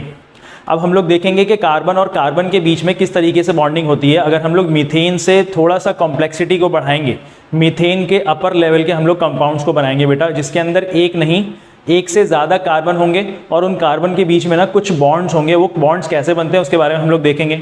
यहाँ पे मैंने दो एग्जांपल्स लिए हैं बेटा। पहले हम लोग देखते हैं, पहला एग्जांपल है इथेन। इसका फॉर्मूला होता है बेटा C2H6। इसके अंदर ना 2 कार्बन होते हैं और 6 इलेक्ट्रॉन्स होते हैं। अब ये 2 कार्बन्स को हम लोगों ने इस तरीके से अरेंज किया है कि इसके चारों इलेक्ट्रॉन्स मैंने क्रॉस से रिप्रेजेंट किए हैं। इस वाले कार्बन के 4 इलेक्ट्रॉन्स क्रॉस से रिप्रेजेंट किए हुए हैं और इस वाले कार्बन के 4 इलेक्ट्रॉन्स क्रॉस से रिप्रेजेंट किए हुए हैं सॉरी। और इसके आसपास में ना 6 हाइड्रोजन्स हैं बेटा। तो 6 हाइड्रोजन्स को मैंने हर कार्बन के पास जो है ना 3-3 हाइड्रोजन लगा दिया ताकि जो है ना 6 हाइड्रोजन्स कंप्लीट हो जाएं। अगर आप ध्यान से देखें बेटा तो ये कार्बन जो है ना अभी 2,4 के इलेक्ट्रॉनिक कन्फिग्रेशन में है। इसको अचीव करना है नियॉन का इलेक्ट्रॉनिक कन्फिग्रेशन 2,8। तो ये कैसे करेगा बेटा, आसपास के हाइड्रोजन के एक इलेक्ट्रॉन्स को ये शेयर कर लेगा। इसके अपने पास हैं 4 प्लस 5, 6 और 7, एक इलेक्ट्रॉन इसको और चाहिए तो सामने वाले कार्बन का एक इलेक्ट्रॉन ये शेयर कर लेगा। इसका electronic configuration noble gas configuration यानी 2,8 के पास पहुंच गया। आप लोग काउंट करेंगे 1 2 3 4 5 6 7 8 इलेक्ट्रॉन्स हो गए। कार्बन जो है यहाँ पे स्टेबल हो गया। दूसरा कार्बन भी इसी तरीके से अपने आसपास के जो इलेक्ट्रॉन्स हैं उसको शेयर कर लेगा और ये यहाँ पे जो है बेटा 2,8 के इलेक्ट्रॉनिक कन्फिग्रेशन को ये अचीव कर लेगा। अब अगर हम लोग इलेक्ट्रॉन डॉट स्ट्रक्चर से बेटा सिंपल बॉन्ड स्ट्रक्चर बनाने की कोशिश करें तो यहाँ पे हम लोग देखेंगे कि कार्बन और कार्बन के बीच में ना एक पेयर ऑफ इलेक्ट्रॉन का शेयर हुआ है। मैंने पहले भी बताया है कि अगर एक पेयर ऑफ इलेक्ट्रॉन का शेयर होगा तो बेटा इन दोनों के बीच में एक सिंगल बॉन्ड बनेगा। तो आप ध्यान से देखेंगे कार्बन और कार्बन के बीच में एक सिंगल बॉन्ड बना है। तो ये किसको दर्शाता है कि सैचुरेटेड हाइड्रोकार्बन यानी कि सैचुरेटेड कार्बन कंपाउंड्स को रिप्रेजेंट करता है। इसके आसपास में बेटा हमारे पास हाइड्रोजन्स भी थे और सब हाइड्रोजन का अगर हम ध्यान देखें तो हाइड्रोजन ने हीलियम के नोबल गैस कन्फिग्रेशन को अचीव कर लिया है। इसका इलेक्ट्रॉनिक कन्फिग्रेशन 2 हो गया है। तो हाइड्रोजन बेटा हाइड्रोजन और कार्बन ने कितने इलेक्ट्रॉन्स को शेयर किया, एक पेयर को शेयर किया। तो इन सब के बीच में भी आप एक बॉन्ड बना देंगे। लेकिन यहाँ पे ये बात ध्यान रखनी है कि सैचुरेशन और अनसैचुरेशन को कौन डिसाइड करेगा, कार्बन और कार्बन के बीच के बॉन्ड्स, कार्बन और कार्बन के बीच में नंबर ऑफ बॉन्ड्स डिसाइड करेंगे। अगर एक सिंगल बॉन्ड है तो बेटा वो कैसा कंपाउंड होगा, सैचुरेटेड कार्बन कंपाउंड होगा। अगर सिंगल बॉन्ड से हट के 2 या 3 बॉन्ड्स आ जाएंगे तो वो अनसैचुरेटेड होगा। अभी हम लोग उसको देखेंगे भी। एक एग्जाम्पल मैंने बेटा और लिया है प्रोपेन। बेटा प्रोपेन का जो फॉर्मूला होता है ना वो C3H8 होता है। इसके अंदर 3 कार्बन होते हैं और 8 हाइड्रोजन्स होते हैं। अब देखो 3 कार्बन्स को हम लोगों ने इस तरीके से प्लेस किया कि सबके 4 इलेक्ट्रॉन्स ना क्रॉस से हम लोगों ने रिप्रेजेंट कर दिए हैं और इसके आसपास में हाइड्रोजन को हमने उसके इलेक्ट्रॉन्स को हमने डॉट से रिप्रेजेंट कर दिया है। अब देखो ये सेंटर वाला जो कार्बन है इसके पास अपने 4 इलेक्ट्रॉन्स थे। इधर से ऊपर वाले से एक लिया और नीचे वाले हाइड्रोजन से एक ले लिया, इसने इसके 6 हो गए। बेटा राइट और लेफ्ट वाले कार्बन से ये एक इलेक्ट्रॉन को शेयर कर लेगा और इसका नोबल गैस कन्फिग्रेशन नियॉन वाला 2,8 अचीव हो जाएगा। इसी तरीके से ये वाला कार्बन भी अपने आप को 2,8 में अचीव कर लेगा और ये वाला कार्बन भी अपने आप को 2,8 में अटेन कर लेगा। अगर इस डॉट स्ट्रक्चर को हम लोग सिंपल बॉन्ड स्ट्रक्चर में दिखाना चाहें तो देखेंगे ये कार्बन और ये कार्बन के बीच में एक पेयर ऑफ इलेक्ट्रॉन का शेयरिंग हुआ है। तो ये कार्बन और कार्बन के बीच में बेटा सिंगल एक बॉन्ड बनेगा। इन दोनों कार्बन के बीच में एक पेयर ऑफ इलेक्ट्रॉन का शेयरिंग हुई है तो यहाँ पे भी एक सिंगल बॉन्ड बनेगा। और इसके आसपास में बेटा जितने हाइड्रोजन है वहाँ पे तो आपको पता ही है कि सिंगल बॉन्ड ही बनता है, क्योंकि एक ही पेयर ऑफ इलेक्ट्रॉन्स का शेयरिंग होती है। तो यहाँ पे आप जो है सब जगह सिंगल बॉन्ड को रिप्रेजेंट कर देंगे। ये कैसा कंपाउंड बना बेटा, ये भी एक सैचुरेटेड कंपाउंड है, क्योंकि यहाँ पे कार्बन और कार्बन के बीच में ना एक सिंगल बॉन्ड है। यहाँ पे भी देखेंगे आप कार्बन और कार्बन के बीच में सिंगल बॉन्ड है। अगर इन दोनों में से किसी एक के पास बेटा डबल बॉन्ड आ जाता या ट्रिपल बॉन्ड आ जाता, किसी एक के पास भी आ जाता, तो ये सैचुरेटेड हाइड्रोकार्बन नहीं रहता, सैचुरेटेड कार्बन कंपाउंड नहीं रहता, ये अनसैचुरेशन की तरफ चला जाता। बेटा नेक्स्ट हम लोग पढ़ रहे हैं unsaturated hydrocarbons, unsaturated carbon compounds. जैसा कि मैंने बताया कि अनसैचुरेशन जब होगा जब कार्बन और कार्बन के बीच में ना डबल या ट्रिपल बॉन्ड आ जाएंगे, सिंगल बॉन्ड वहाँ पे नहीं रहेगा। तो डबल या ट्रिपल बॉन्ड बेटा किस तरीके से आते हैं उसको हम लोग पढ़ेंगे। और हम लोग पहले डेफिनेशन देख लेते हैं। Unsaturated hydrocarbons, the carbon compounds having double और triple bonds between carbon atoms are known as unsaturated carbon compounds. ऐसे कार्बन कंपाउंड्स जिनके कार्बन के एटम्स के बीच में बेटा डबल बॉन्ड होगा या ट्रिपल बॉन्ड होगा, अगर सिंगल बॉन्ड नहीं होगा, डबल बॉन्ड या ट्रिपल बॉन्ड है कार्बन के कंपाउंड्स के कार्बन के एटम्स के बीच में, तो वो कैसा कार्बन कंपाउंड कहलाएगा बेटा, अनसैचुरेटेड कार्बन कंपाउंड कहलाएगा। इसके बारे में आपको एक बात ये याद रखनी है कि ये जो है ना सैचुरेटेड हाइड्रोकार्बन्स के कंपैरिजन में ज़्यादा रिएक्टिव होते हैं। They are more reactive as compare to saturated hydrocarbons. Unsaturation की वजह से ये ज़्यादा रिएक्टिव होते हैं, ये ज़्यादा वल्नरेबल होते हैं, ये ज़्यादा जो है रिएक्शन करके कंपाउंड्स को और ज़्यादा ब्रॉड करेंगे, ये बनाएंगे। ठीक है, इसके बेटा हमने दो एग्जाम्पल्स लिए हैं। पहला मैंने एग्जाम्पल लिया है इथीन का, इसका फॉर्मूला होता है C2H4। इसके अंदर बेटा 2 कार्बन है और 4 हाइड्रोजन होते हैं। अब इन दोनों कार्बन्स को मैंने किस तरीके से अरेंज किया है कि कार्बन के ना 4 इलेक्ट्रॉन्स मैंने क्रॉस से रिप्रेजेंट किए हैं, और ये चारों क्रॉस बेटा इसके सामने यहाँ पे मैंने 2 इलेक्ट्रॉन्स लगा दिए और इस वाले कार्बन के यहाँ पे 2 इलेक्ट्रॉन्स लगा दिए हैं। और चारों हाइड्रोजन्स को मैंने चारों तरफ दोनों कार्बन्स को मैंने 2-2 इलेक्ट्रॉन्स को डिस्ट्रीब्यूट कर दिया।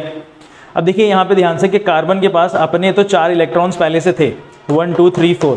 कार्बन को नियॉन का इलेक्ट्रॉनिक कन्फिग्रेशन अचीव करना है, इसको 4 इलेक्ट्रॉन्स की रिक्वायरमेंट और है, तो वो क्या करेगा, 2 तो हाइड्रोजन से ये अचीव कर लेगा। अब 4 से ये 6 हो गया, बचे इसके पास 2, तो बेटा 2 जो है ना ये सामने वाले कार्बन से ये शेयर करेगा। अब ये कार्बन के पास बेटा अपने तो 4 थे और बाकी कहाँ से आ गए, 4 दूसरे से शेयर कर लिया। अब इसने नियॉन का इलेक्ट्रॉनिक कन्फिग्रेशन को अचीव कर लिया 2,8 को। इसी तरीके से ये वाला कार्बन भी हाइड्रोजन से 1-1 इलेक्ट्रॉन लेगा और सामने वाले से 2 इलेक्ट्रॉन्स को, सामने वाले कार्बन के एटम से 2 इलेक्ट्रॉन्स को शेयर कर लेगा। अब अगर हम ध्यान से देखें बेटा, ये तो इसका इलेक्ट्रॉन का डॉट स्ट्रक्चर है, ये इस कार्बन कंपाउंड का इलेक्ट्रॉन डॉट स्ट्रक्चर है। अगर हम देखें ध्यान से बेटा, तो कार्बन और कार्बन के बीच में ना 2 पेयर ऑफ इलेक्ट्रॉन्स का शेयर हो रहा है, 2 पेयर ऑफ इलेक्ट्रॉन्स का शेयरिंग हो रही है। अगर 2 पेयर ऑफ इलेक्ट्रॉन्स की शेयरिंग होगी तो इससे पहले भी मैंने हमको बताया है कि जब एक से ज़्यादा यानी कि 2 पेयर ऑफ इलेक्ट्रॉन्स की शेयरिंग होगी तो यहाँ पे कार्बन और कार्बन के बीच में दो बॉन्ड्स बन जाएंगे, 2 कोवेलेंट बॉन्ड्स बन जाएंगे। अब देखिए यहाँ पे कार्बन और कार्बन के बीच में ना 2 बॉन्ड्स हैं, डबल बॉन्ड है। तो डबल बॉन्ड होने की वजह से ये जो इथीन है ना बेटा, एक अनसैचुरेटेड हाइड्रोकार्बन है, अनसैचुरेटेड कार्बन कंपाउंड है। इसी तरीके से मैंने एक और एग्जांपल लिया बेटा, इथाइन देखेंगे, इसका फॉर्मूला होता है C2H2। कार्बन के इलेक्ट्रॉन्स को क्रॉस से रिप्रेजेंट करा है, कार्बन के पास 4 वैलेंस इलेक्ट्रॉन्स होते हैं, इस वाले कार्बन के पास भी 4 वैलेंस इलेक्ट्रॉन्स हैं। दोनों को 1-1 हाइड्रोजन डिस्ट्रीब्यूट कर दिया है, इस वाले हाइड्रोजन का 1 ही इलेक्ट्रॉन है, इस वाले कार्बन के 4 इलेक्ट्रॉन्स, इसका 1 इलेक्ट्रॉन। बेटा इसके हो गए 5, लेकिन इसको अभी नियॉन के लिए 3 इलेक्ट्रॉन्स और चाहिए नियॉन के इलेक्ट्रॉनिक कन्फिग्रेशन के लिए। तो ये 5 के बाद ना सामने वाले कार्बन से 3 इलेक्ट्रॉन्स को शेयर करेगा, यानी कि दोनों कार्बन यही काम करेंगे, अपने जो है 4 लेकर के आएंगे, 1 हाइड्रोजन से ले लेंगे और बाकी सामने वाले से 3 इलेक्ट्रॉन्स को शेयर करेंगे। अब जरा हम ध्यान से देखें, ये तो हो गया इसका इलेक्ट्रॉन डॉट स्ट्रक्चर। अब अगर हम ध्यान से देखें बेटा, कार्बन और कार्बन के बीच में ना 3 पेयर ऑफ इलेक्ट्रॉन्स की शेयरिंग हो रही है, 3 पेयर ऑफ इलेक्ट्रॉन्स की शेयरिंग हो रही है। अगर 3 पेयर ऑफ इलेक्ट्रॉन्स की शेयरिंग हो रही है तो यहाँ पे बेटा ट्रिपल बॉन्ड बनेगा कार्बन और कार्बन के बीच में, और इसके साइड में 1 पेयर ऑफ इलेक्ट्रॉन की शेयरिंग यहाँ पे हो रही है, तो कार्बन हाइड्रोजन के साथ सिंगल बॉन्ड बनाएगा, जैसे कि यहाँ पे हमने बनाया था। अब ध्यान से देखें, यहाँ पे ट्रिपल बॉन्ड है, तो बेटा ये कैसा हाइड्रोकार्बन होगा, कैसा कार्बन कंपाउंड होगा, ये एक अनसैचुरेटेड हाइड्रोकार्बन कार्बन कंपाउंड होगा, जो कि ज़्यादा रिएक्टिव होगा as compare to saturated hydrocarbons. हम लोग अब स्टार्ट कर रहे हैं हमारा एक next topic, chains, branches and rings. बेटा अभी थोड़ी देर पहले हमने ये प्रॉपर्टी पढ़ी थी कार्बन की, जिसको हम लोग कैटिनेशन कहते हैं। उसके अंदर हमने ये पढ़ा था कि भाई कार्बन जो है ना अपने जैसे बहुत सारे एटम्स के साथ जुड़ करके एक लॉन्ग चेन बना सकता है, या उसके जो है ब्रांचेस बना सकता है, या फिर रिंग स्ट्रक्चर्स बना सकता है। वो कैटिनेशन प्रॉपर्टी किस तरीके से एग्जिबिट होती है बेटा, लॉन्ग चेन्स क्या होते हैं, स्ट्रेट चेन्स क्या होते हैं, ब्रांचेस क्या होते हैं और रिंग स्ट्रक्चर्स क्या होते हैं कार्बन के, उसको हम लोगों को पढ़ना है। सबसे पहले बेटा हम लोग ना इसके अंदर पढ़ेंगे लॉन्ग चेन्स होते हैं। यहाँ पे देखिए लॉन्ग चेन्स में ना आपको आपकी टेक्स्ट बुक के अंदर एक टेबल लिखा हुआ है, 4.2 उसका नंबर लिखा हुआ है टेबल में। उस टेबल को मैं यहाँ पे ऐड कर दूंगा। इसमें देखेंगे आप ध्यान से, आपके पास ना कुछ सिंपल कार्बन के कंपाउंड्स हैं, जैसे मीथेन हो गया, इथेन हो गया। उसके बाद ना कार्बन के जो नंबर्स हैं बेटा 1 से 2, 2 से 3, 3 से 4 बढ़ते जा रहे हैं। इनके नंबर्स ना कार्बन की जो काउंट है वो बढ़ता चला जा रहा है। 1 से लेके 6 तक आपके पास यहाँ पे कार्बन के नंबर्स अवेलेबल हैं। तो ये आप ध्यान से देखेंगे बेटा, यहाँ पे ना कार्बन जो है ना बिल्कुल स्ट्रेट चेन में अलाइंड है, इनके अंदर कोई भी ब्रांचेज नहीं है। तो ये सारा टेबल जो है ना बिल्कुल स्ट्रेट चेन का है। यहाँ पे मैं आपको एक एग्जांपल दिखाता हूँ। मैंने यहाँ पे एग्जांपल लिया है बेटा ब्यूटेन का। ब्यूटेन का फॉर्मूला होता है C4H10। बेटा आपको ना नाम के ऊपर अभी ज़्यादा फोकस नहीं करना, हम लोग नेमिंग कैसे करते हैं अभी टॉपिक हमारा आगे आएगा, ठीक है। नाम अभी सिर्फ सुन लो। ब्यूटेन का फॉर्मूला होता है C4H10। मैंने यहाँ पे देखो कार्बन के 4 एटम्स को ऐसे इस तरीके से अलाइन कर दिया है। ये सारे के सारे बेटा एक स्ट्रेट चेन में जो है अलाइंस है, और बाकी यहाँ पे ना मैंने कुछ जगह छोड़ दी है, यहाँ पे एक एक बॉन्ड की जगह छोड़ दी है। यहाँ पे ना हाइड्रोजन अवेलेबल है, यहाँ पे ना हाइड्रोजन लिखा हुआ है, लेकिन मैंने ना हर जगह पे हाइड्रोजन ऐसा लिखा नहीं है, लेकिन आप समझ जाएंगे कि हर जगह पे यहाँ पे एक एक हाइड्रोजन प्रेजेंट है। तो देखो ब्यूटेन का ये स्ट्रक्चर होता है स्ट्रेट चेन का। एक और एग्जांपल मैंने लिया है बेटा पेंटेन का। पेंटेन का फॉर्मूला होता है C5H12। ये इसका फॉर्मूला है। यहाँ पे ना 5 कार्बन है जो कि एक स्ट्रेट चेन में अलाइन होंगे। देखिए 5 कार्बन है यहाँ पे और एक स्ट्रेट चेन में अलाइन है, और इसके सबके साथ में एक एक हाइड्रोजन, यहाँ पे हर बॉन्ड पे एक एक हाइड्रोजन लगा हुआ है। बेटा इसी के साथ हमारा जो इस टॉपिक का सेकंड पार्ट है ना वो है ब्रांचेस। देखिए ब्रांचेस क्या होते हैं, जब किसी कार्बन चेन के अंदर ना कोई अलग से कार्बन आकर के ब्रांच बना लेगा अपना, तो उसको हम लोग क्या कहते हैं, ब्रांच कहते हैं। यहाँ पे देखो हम लोग ने एक एग्जाम्पल लिया है। इस एग्जाम्पल का फॉर्मूला है C4H10। इसका नाम है बेटा 2-मिथाइल प्रोपेन। इसके नाम के ऊपर अभी हम लोग फोकस नहीं करेंगे, अभी हम लोग नाम पढ़ना थोड़ी देर के बाद सीखेंगे, ठीक है। इसका नाम है 2-मिथाइल प्रोपेन। अब देखो यहाँ पे इसका फॉर्मूला है C4H10, लेकिन यहाँ पे 3 कार्बन तो स्ट्रेट चेन में है, लेकिन एक कार्बन ना नीचे ब्रांच बन करके आ गया है। तो ऐसे कंपाउंड्स को, कार्बन के कंपाउंड्स को जिसके अंदर कार्बन ब्रांच के फॉर्म में आता है, इसको हम लोग कहते हैं बेटा ब्रांच चेन। क्या कहते हैं हम लोग, ब्रांच चेन कहते हैं। देखो एक बात आपको यहाँ पे ध्यान रखनी है कि अभी हमने ना स्ट्रेट चेन के अंदर एग्जाम्पल पढ़ा था ब्यूटेन, इसका फॉर्मूला होता है C4H10, और यहाँ पे हमने ब्रांच के अंदर एक एग्जाम्पल पढ़ा है बेटा 2-मिथाइल प्रोपेन, जिसका भी फॉर्मूला सेम है C4H10। तो यहाँ पे ना देखो फॉर्मूला हमको सेम दिख रहा है, फॉर्मूला हमको बिल्कुल सेम दिख रहा है मॉलिक्यूलर फॉर्मूला, लेकिन दोनों के स्ट्रक्चर में कुछ डिफरेंस है।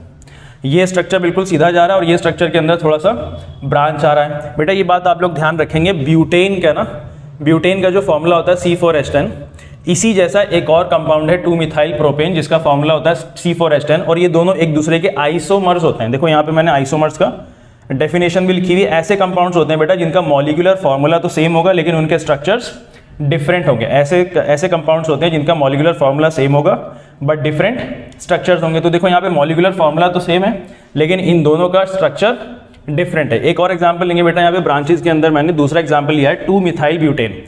नाम के ऊपर ज़्यादा फोकस नहीं करना है अभी, आप फॉर्मूला देखिए C5H12 इसका फॉर्मूला होता है।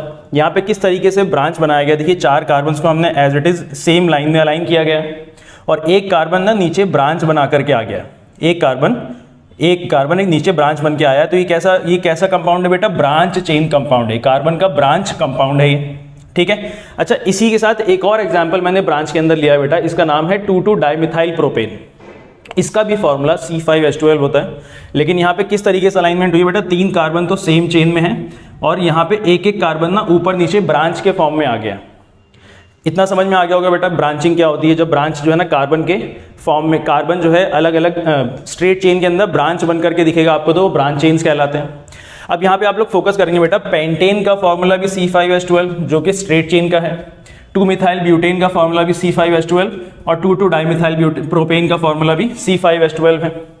देखिए ध्यान से, ये तीनों कंपाउंड्स अलग अलग हैं लेकिन इन सब के मॉलिक्यूलर फॉर्मूलाज आपको सेम दिख रहे हैं। ऐसे कंपाउंड्स जिनका मॉलिक्यूलर फॉर्मूला सेम होता है लेकिन उनके स्ट्रक्चर्स डिफरेंट होते हैं, तो ऐसे कंपाउंड्स को हम लोग क्या कहते हैं बेटा, आइसोमर्स कहते हैं। ये तीनों कंपाउंड्स ना एक दूसरे के आइसोमर्स हैं। इन तीनों कंपाउंड्स को हम लोग आइसोमेरिक स्ट्रक्चर्स कहते हैं। ऐसे ही ये दोनों कंपाउंड्स बेटा एक दूसरे के आइसोमर्स हैं।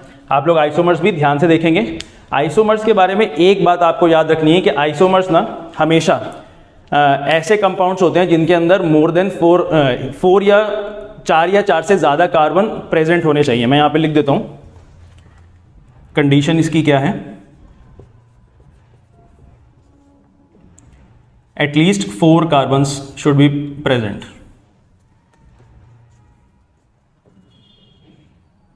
Carbon atoms should be there, ठीक है। कम से कम 4 कार्बन एटम्स वहां पे होने चाहिए। देखो यहां लिख देता हूं मैं कहीं पे, आइसोमर्स के बारे में कहां लिखा जाए, चलो ठीक है। आइसोमर्स के बारे में हमको समझ में आ गया, ये ऐसे कंपाउंड्स होते हैं बेटा जिनका मॉलिक्यूलर फॉर्मूला सेम होगा, उसका स्ट्रक्चर डिफरेंट होगा। आइसोमर्स के बारे में कंडीशन ये है कि कम से कम 4 कार्बन की चेन होना बहुत ज़रूरी है, तभी उनके कार्बन, तभी उस कंपाउंड के बेटा आइसोमर्स बनेंगे। अगर हम लोग ब्यूटेन के बारे में देखें तो ब्यूटेन के पास यहाँ पे 4 कार्बन है, तो इसका बाद में एक आइसोमर बन सकता है, ठीक है। अगर सिर्फ 3 ही कार्बन का कंपाउंड है तो उसका कोई आइसोमर नहीं बन पाएगा, ठीक है। ये हमने चेन पढ़ा, ब्रांच बना पढ़ा। अभी हमारा नेक्स्ट है बेटा रिंग। पढ़ रहे हैं कि रिंग स्ट्रक्चर्स क्या होते हैं बेटा। रिंग स्ट्रक्चर्स को ना हम लोग साइक्लिक हाइड्रोकार्बन्स भी कहते हैं, साइक्लिक कार्बन कंपाउंड्स भी कहते हैं। ये साइक्लिक इसलिए होते हैं बेटा क्योंकि इनका ना रिंग स्ट्रक्चर दिखता है हमको। जब ये कंपाउंड्स बनते हैं ना तो ऐसा लगता है कि ये रिंग बना रहे हैं, क्लोज्ड रिंग बना रहे हैं, क्लोज्ड साइकिल बना रहे हैं। तो हम लोग ने यहाँ पे कुछ एग्जाम्पल्स लिए हैं बेटा, उन एग्जाम्पल्स को समझ करके इस हम लोग रिंग स्ट्रक्चर को समझेंगे। पहला एग्जाम्पल बेटा मैंने लिया हुआ है साइक्लोहेक्सेन। फिर से मैं आपको बताता हूँ कि इसके नाम के ऊपर आपको अभी ज़्यादा फोकस नहीं करना है। इसके फॉर्मूले को देखो आप, C6H12 इसका फॉर्मूला होता है। साइक्लोहेक्सेन का अगर हम लोग सिर्फ कार्बन स्केलेटन बनाएंगे, कार्बन स्केलेटन एक स्ट्रक्चर होता है, तो इसका साइक्लोहेक्सेन का कार्बन स्केलेटन कैसा बनेगा बेटा। आपको ना एक हेक्सागोनल रिंग बनानी है जो कि कार्बन कार्बन सिंगल बॉन्ड से सब ये जुड़े हुए होंगे, है ना। हेक्सागोनल रिंग बना दी नहीं आपको। हेक्सागोनल यानी कि आपको जो है 6 साइड्स वाला एक स्ट्रक्चर बनाना होगा जिसको हम लोग हेक्सागन कहते हैं। ये हमारे पास कार्बन कार्बन से सिंगल बॉन्ड से जुड़े हुए होंगे। ये आपका सिंपल कार्बन स्केलेटन है। अब अगर आपको कंप्लीट मॉलिक्यूल का स्ट्रक्चर बनाना हो तो बेटा आप हेक्सागन बनाएंगे कार्बन स्ट्रक्चर से, एक बॉन्ड से सिंगल बॉन्ड से आप इसको जोड़ देंगे। और हर कार्बन के पास बेटा 4 वैलेंस इलेक्ट्रॉन्स होते हैं। ध्यान से देखेंगे, हर कार्बन के पास 4 वैलेंस इलेक्ट्रॉन्स होते हैं। तो एक वैलेंस इलेक्ट्रॉन बेटा इस कार्बन का यहाँ आ गया, एक वैलेंस इलेक्ट्रॉन यहाँ आ गया, 2 तो सेटिस्फाई हो गए। बचे कितने 2, तो ये एक बेटा हाइड्रोजन के साथ सेटिस्फाई हो जाएंगे। हर कार्बन एटम बेटा 2 हाइड्रोजन के साथ ये अटैच होगा। अगर इसको हम ध्यान से देखें बेटा, हर कार्बन एटम यहाँ पे 2 हाइड्रोजन के साथ अटैच है, तो इसका फॉर्मूला बेटा C6H12 बन जाएगा, जो कि हमने ऊपर लिखा हुआ था बेटा। इसका जो स्ट्रक्चर है ना साइक्लोहेक्सेन का, ये बोर्ड एग्जाम्स के अंदर कई बार ये भी पूछा है कि साइक्लोहेक्सेन का आपको डॉट स्ट्रक्चर बनाना होता है, तो हम लोग यहाँ पे डॉट स्ट्रक्चर समझते हैं बेटा। डॉट स्ट्रक्चर कैसे बनेगा, हमको सबको पता है कि अगर एक से ज़्यादा हमने एटम्स लिए हैं डॉट स्ट्रक्चर के अंदर, तो हमको सबके एटम्स के जो इलेक्ट्रॉन्स को अलग अलग रिप्रेजेंट करना होता है। तो मैंने कार्बन के जो इलेक्ट्रॉन्स है ना बेटा उनको क्रॉस से रिप्रेजेंट कर दिया है, और हाइड्रोजन के इलेक्ट्रॉन्स को मैंने डॉट से रिप्रेजेंट कर दिया है। अब कार्बन के बेटा मैं जो ना यहाँ पे जितने भी कार्बन हैं, सब कार्बन बेटा ये नियॉन के इलेक्ट्रॉनिक कॉन्फ़िगरेशन को अचीव करना चाहते हैं। मैं आपको 1 या 2 बताऊंगा, बाकी सबका जो फ्लो है वो इसी तरीके से है सबका। अब इस कार्बन को अगर मैं ले लूँ बेटा, तो इसके अपने तो 4 कार्बन है, 4 इलेक्ट्रॉन्स हैं।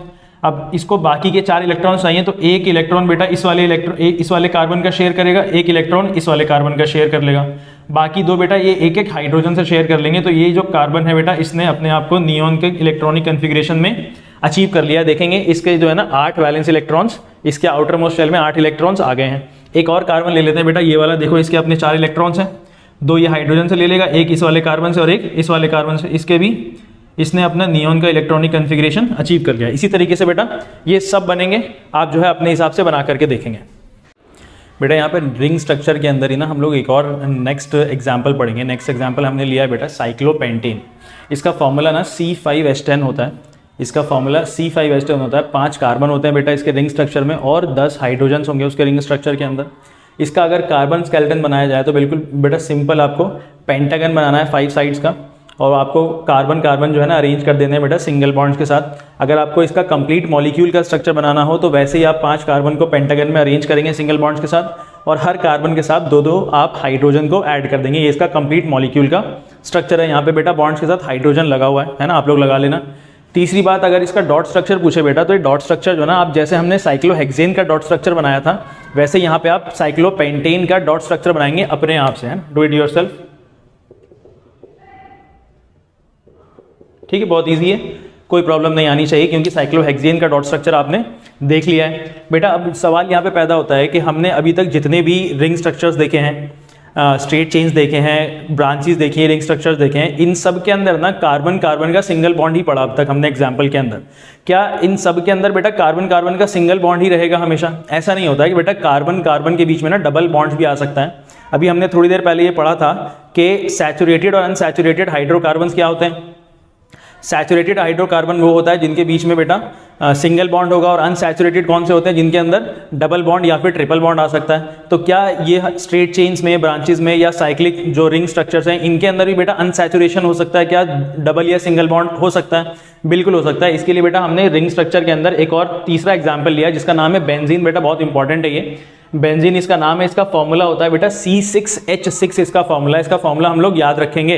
इसका स्ट्रक्चर अगर मैं बनाना चाहूँ तो देखो कैसा बनता है। इसका कार्बन स्केलेटन मैंने बनाया है। यहाँ पे आपको बेटा 6 कार्बन का हेक्सागन बना लेना है, और इसमें खास बात ये रखनी है कि बेटा कार्बन कार्बन को आप जो ऐड करेंगे, जो अलाइन करेंगे, इसमें alternate single and double bond लेंगे आप। एक बार सिंगल बॉन्ड ले लिया, उसके बाद फिर डबल बॉन्ड, सिंगल बॉन्ड, फिर डबल बॉन्ड, सिंगल बॉन्ड, फिर डबल बॉन्ड। ये इसका कार्बन स्केलेटन हुआ। अगर पूछता है बेटा इसका कंप्लीट मॉलिक्यूल आपको बना के दिखाना है तो आपको इसी तरीके से कार्बन का स्केलेटन बनाना है with alternate single and double bonds, plus हर एक कार्बन के साथ सिर्फ एक ही हाइड्रोजन को आप ऐड करेंगे। जैसा कि हमने साइक्लोपेंटेन में देखा है कि हर कार्बन के साथ 2-2 हाइड्रोजन ऐड होते हैं। साइक्लोहेक्सेन में देखा था कि हर कार्बन के साथ 2-2 हाइड्रोजन ऐड होते हैं। लेकिन यहाँ पे क्या होगा बेटा, हर कार्बन के साथ सिर्फ एक हाइड्रोजन ऐड होगा। ऐसे इसलिए होता है क्योंकि यहाँ पे बेटा ऑल्टरनेट ना कार्बन कार्बन के बीच में डबल और सिंगल बॉन्ड्स हैं।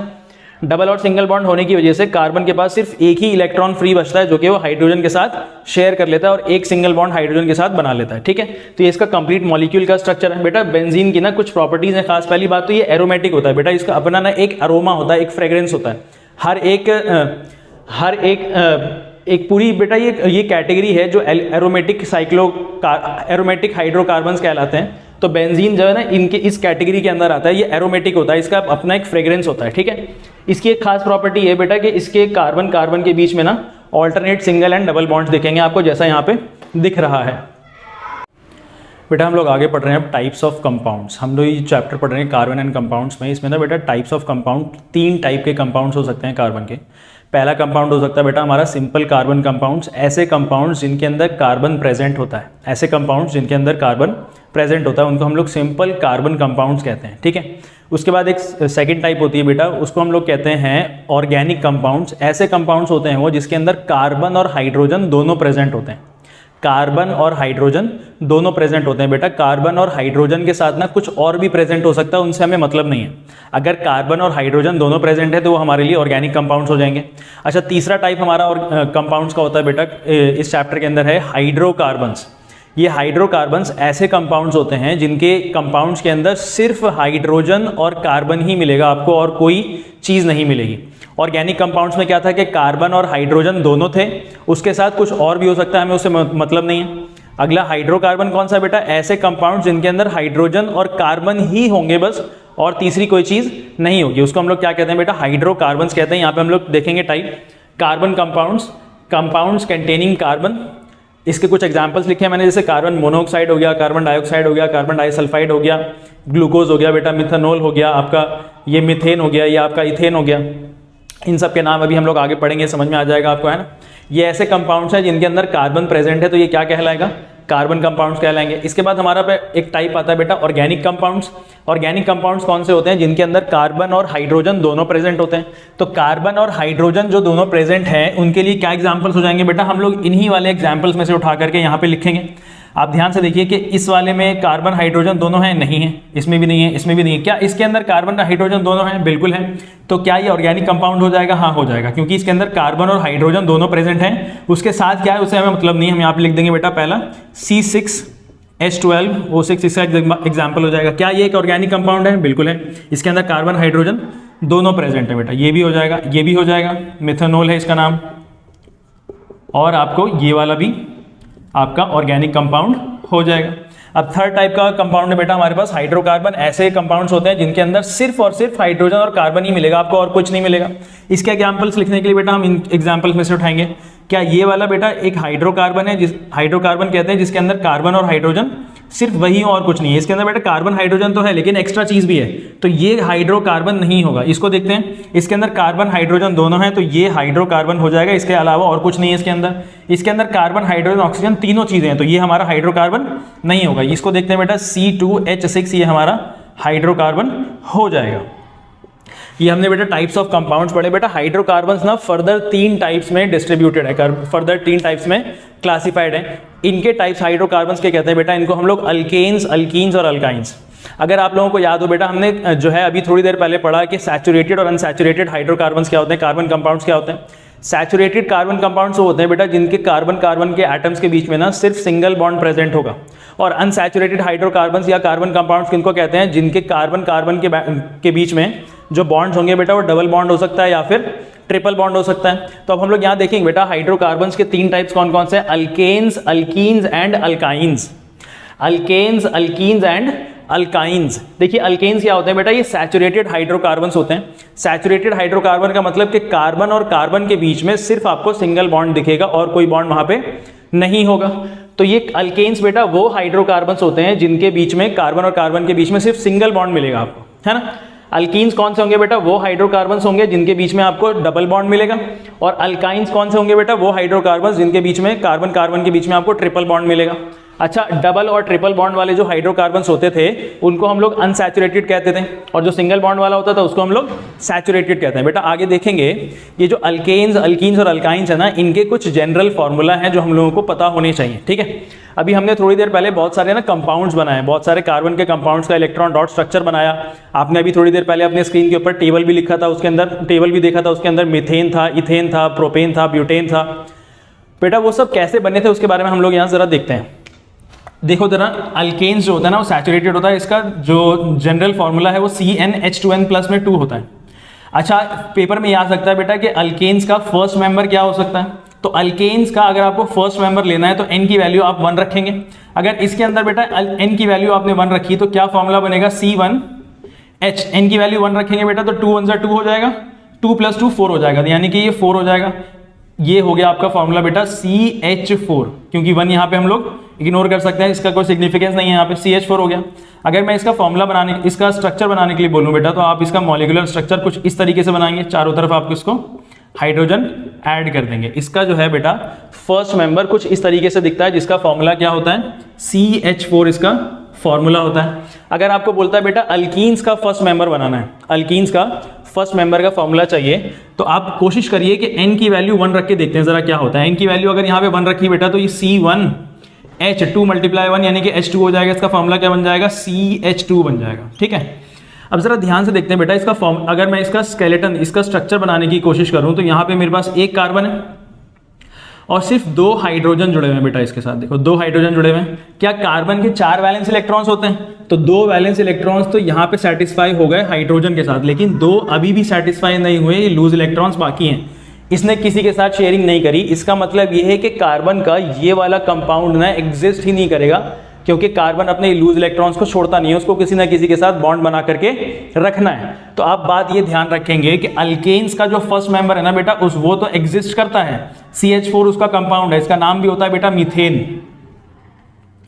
अल्केन्स का फर्स्ट मेंबर n = 1 वैल्यू रखोगे तो आपको मिल जाएगा, लेकिन अल्कीन्स का फर्स्ट मेंबर अगर आपने n की वैल्यू 1 रखी तो आपको ये कंपाउंड प्रेजेंट नहीं है, ये कंपाउंड एग्जिस्ट ही नहीं करता, डज नॉट एग्जिस्ट। ये बात आप याद रखेंगे, ठीक है। अब जरा देखते हैं बेटा अल्काइंस का ये जनरल फॉर्मूला CnH2n-2।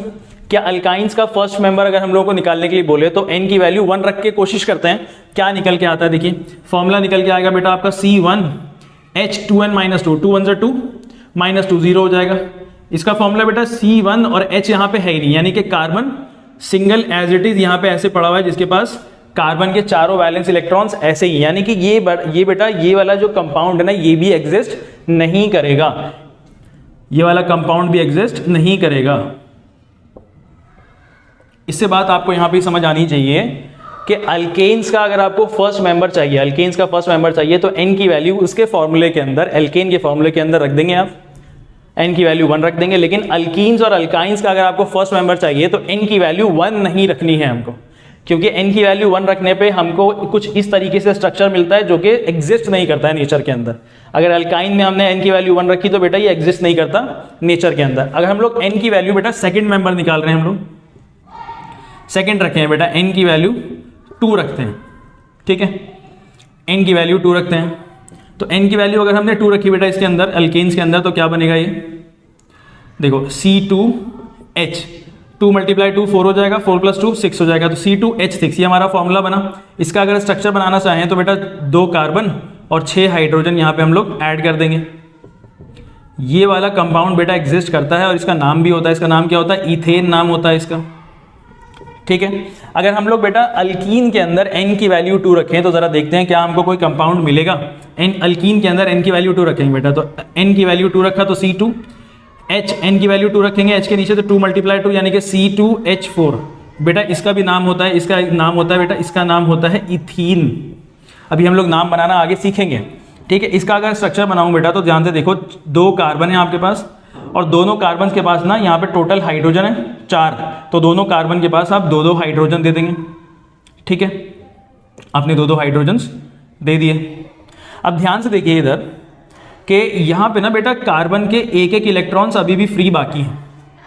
अगर कार्बन का यहाँ पे दोनों तरफ एक इलेक्ट्रॉन्स अभी फ्री बाकी हैं तो क्या करेंगे बेटा, ये दोनों बॉन्ड, ये दोनों इलेक्ट्रॉन्स ना शेयर करके एक नया बॉन्ड क्रिएट कर लेंगे। अब ध्यान से देखिए, हमने बताया था कि अल्कीन्स क्या होते हैं बेटा, अनसैचुरेटेड होते हैं। अनसैचुरेटेड का मतलब इसके अंदर डबल या ट्रिपल बॉन्ड होगा। तो अल्कीन के अंदर कार्बन और कार्बन के बीच में आपको क्या बॉन्ड मिला, डबल बॉन्ड मिला। इसका मतलब ये है कि अल्कीन का जो फर्स्ट मेंबर मिलेगा ना आपको, वो n की वैल्यू 2 रखने से मिलेगा। अल्कीन का फर्स्ट मेंबर आपको कब मिलेगा, n की वैल्यू 2 रखने से मिलेगा। ये अल्कीन का फर्स्ट मेंबर है बेटा, फर्स्ट मेंबर ऑफ अल्कीन। ये बात आप लोग याद रखेंगे। अच्छा, n की वैल्यू अगर हमने अल्काइंस के अंदर 2 रखी है बेटा, n की वैल्यू अल्काइन के अंदर 2 रख के देखते हैं तो यहाँ पे हो जाएगा बेटा C2, और इसकी वैल्यू अगर 2 रखेंगे तो H2 2 × 2 4 हो जाएगा, 4 में से 2 माइनस करेंगे तो H2 बचेगा यहाँ पे बेटा। इसका भी नाम होता है, ये एक कंपाउंड एग्जिस्ट करता है, इसका नाम होता है इथाइन, ठीक है। अगर इसका कंपाउंड बनाने के, इसका स्ट्रक्चर बनाने के लिए देखें हम लोग तो स्ट्रक्चर कैसा बनेगा इसका, जरा ध्यान से देखेंगे। 2 कार्बन है आपके पास और दोनों के पास एक हाइड्रोजन है, दोनों के पास एक हाइड्रोजन है। लेकिन अब ध्यान से देखो बेटा, कार्बन का यहाँ पे एक इलेक्ट्रॉन तो ऑक्यूपाई हो गया। कार्बन के टोटल इलेक्ट्रॉन्स होते हैं 4, यहाँ पे इसके 3 इलेक्ट्रॉन्स बचे और यहाँ पे इसके 3 इलेक्ट्रॉन्स बचे। अब ये क्या करेंगे बेटा, 3 इलेक्ट्रॉन्स के पेयर को शेयर कर लेंगे और 3 बॉन्ड्स बना लेंगे। यहाँ पे देखो C2H2 इसका फॉर्मूला है, इसका नाम है इथाइन, और कार्बन के बीच में कितने बॉन्ड्स बने, 3 बॉन्ड्स बन गए, ट्रिपल बॉन्ड बन गया। हमने भी पढ़ा है बेटा अल्काइंस क्या होते हैं, अनसैचुरेटेड होते हैं, और ये कौन सा वाला अनसैचुरेटेड कंपाउंड है जिसके बीच में आपको ट्रिपल बॉन्ड मिलेगा। ये हमने पढ़ा बेटा अल्केन्स, अल्कीन्स और अल्काइंस। इसी तरीके से आप ना बेटा अल्केन का अगर आपको फर्स्ट मेंबर चाहिए तो n की वैल्यू 1 रख देंगे। अल्केन का आपको सेकंड मेंबर चाहिए तो n की वैल्यू 2 रख देंगे। अल्केन का अगर आपको थर्ड मेंबर चाहिए तो n की वैल्यू बेटा 3 रख देंगे। n की वैल्यू 3 रखेंगे आप अपने नोटबुक में, उसको करके देखेंगे क्या आता है। अब देखिए ध्यान से, अल्कीन्स में अगर आपको फर्स्ट मेंबर चाहिए तो आपको n की वैल्यू 2 रखनी पड़ेगी, क्योंकि n की वैल्यू 1 के साथ ये कोई कंपाउंड एग्जिस्ट नहीं करता है, कंपाउंड एग्जिस्ट नहीं करता। अल्कीन और अल्काइन में अगर आप n की वैल्यू 1 रखेंगे तो आपको कंपाउंड नहीं मिलेगा। अल्कीन और अल्काइन में फर्स्ट मेंबर आपको कहाँ से मिलना स्टार्ट होगा, n की वैल्यू 2 रखने से स्टार्ट होगा। तो फर्स्ट मेंबर बेटा अल्कीन का n की वैल्यू 2 से आता है, जिसका नाम है इथीन, और अल्काइन का फर्स्ट मेंबर बेटा n की वैल्यू 2 रखेंगे तो आपको मिल जाएगा C2H2, जिसका नाम है इथाइन। ये इसका स्ट्रक्चर है। यहाँ पे मैं लिख देता हूँ बेटा first member of alkyne, first member of alkyne. बेटा इसी के साथ ना हम लोग एक और ग्रुप पढ़ लेते हैं जिसका नाम है साइक्लोअल्केन्स। अभी हमने थोड़ी देर पहले 2 ना स्ट्रक्चर बनाए थे बेटा साइक्लिक रिंग स्ट्रक्चर्स के अंदर, जिनका नाम था साइक्लोहेक्सेन और साइक्लोपेंटेन। वो बेटा एक अलग कैटेगरी के अंदर आते हैं जिनका नाम है साइक्लोअल्केन्स। क्या नाम है इनका, साइक्लोअल्केन्स। बेटा ये अल्केन्स हैं और इनके कार्बन और कार्बन के बीच में ना हमेशा सिंगल बॉन्ड मिलेगा आपको, इसीलिए सैचुरेटेड होते हैं। इनका ये सैचुरेटेड होता है, इसके अंदर बेटा कोई और रिएक्शन हो नहीं पाएगी, ये बिल्कुल स्टेबल होते हैं, ठीक है। इनका ना एक जनरल फार्मूला भी होता है बेटा, यहाँ पे देखो आप लिखा हुआ है CnH2n। बेटा ये जो फॉर्मूला है ना ये अल्कीन से मैच कर रहा है। फॉर्मूला ना मैच कर सकता है क्योंकि ये जनरल फॉर्मूला है, इसके अंदर कोई प्रॉब्लम है नहीं, लेकिन आप लोग याद रखेंगे साइक्लोएल्केन्स का ये जनरल फॉर्मूला है। ठीक है, हम लोग बेटा यहाँ पे ना मेंबर्स पढ़ना स्टार्ट करते हैं साइक्लोएल्केन्स के। बेटा अगर n की वैल्यू आपने 1 रखी तो आपको फॉर्मूला क्या मिलेगा, C1 और H2 मिलेगा, यानी कि आपको ये फॉर्मूला मिलेगा CH2।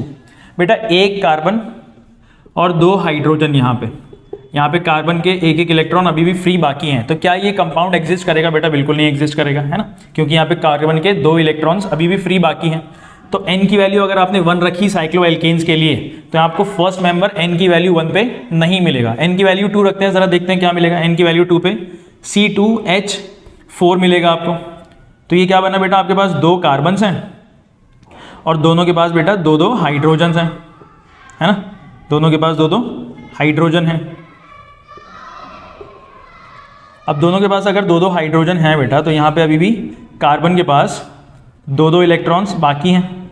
अच्छा, ये 2-2 इलेक्ट्रॉन्स बाकी हैं तो बेटा दोनों इलेक्ट्रॉन्स को शेयर कर लेंगे और डबल बॉन्ड बना लेंगे। ये बेटा हमारा ना ये अल्कीन बन गया वापसी, ये साइक्लोअल्केन तो बना ही नहीं।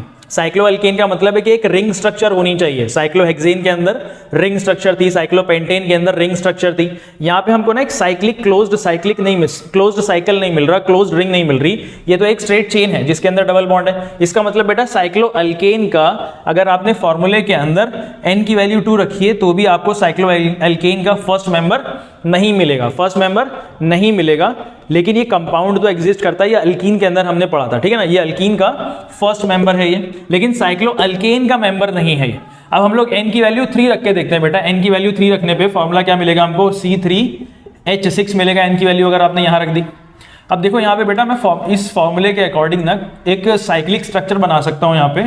तो 3 कार्बन्स को मैं इस तरीके से अरेंज करूंगा कि इन तीनों के बीच में बेटा सिंगल बॉन्ड आ जाए, प्लस हर कार्बन के पास बेटा 2-2 हाइड्रोजन आ जाएंगे और ये फॉर्मूले को सेटिस्फाई कर रहा है। जरा ध्यान से देखेंगे कि इसके अंदर 3 कार्बन्स हो गए और 6 हाइड्रोजन हो गए और हमको ये स्ट्रक्चर बेटा रिंग जैसा दिख भी रहा है, क्लोज्ड सर्कल भी दिख रहा है, क्लोज्ड साइकिल भी दिख रहा है। अगर आपने n की वैल्यू 3 रखी है तो आपको साइक्लोएल्केन का फर्स्ट मेंबर मिल जाएगा।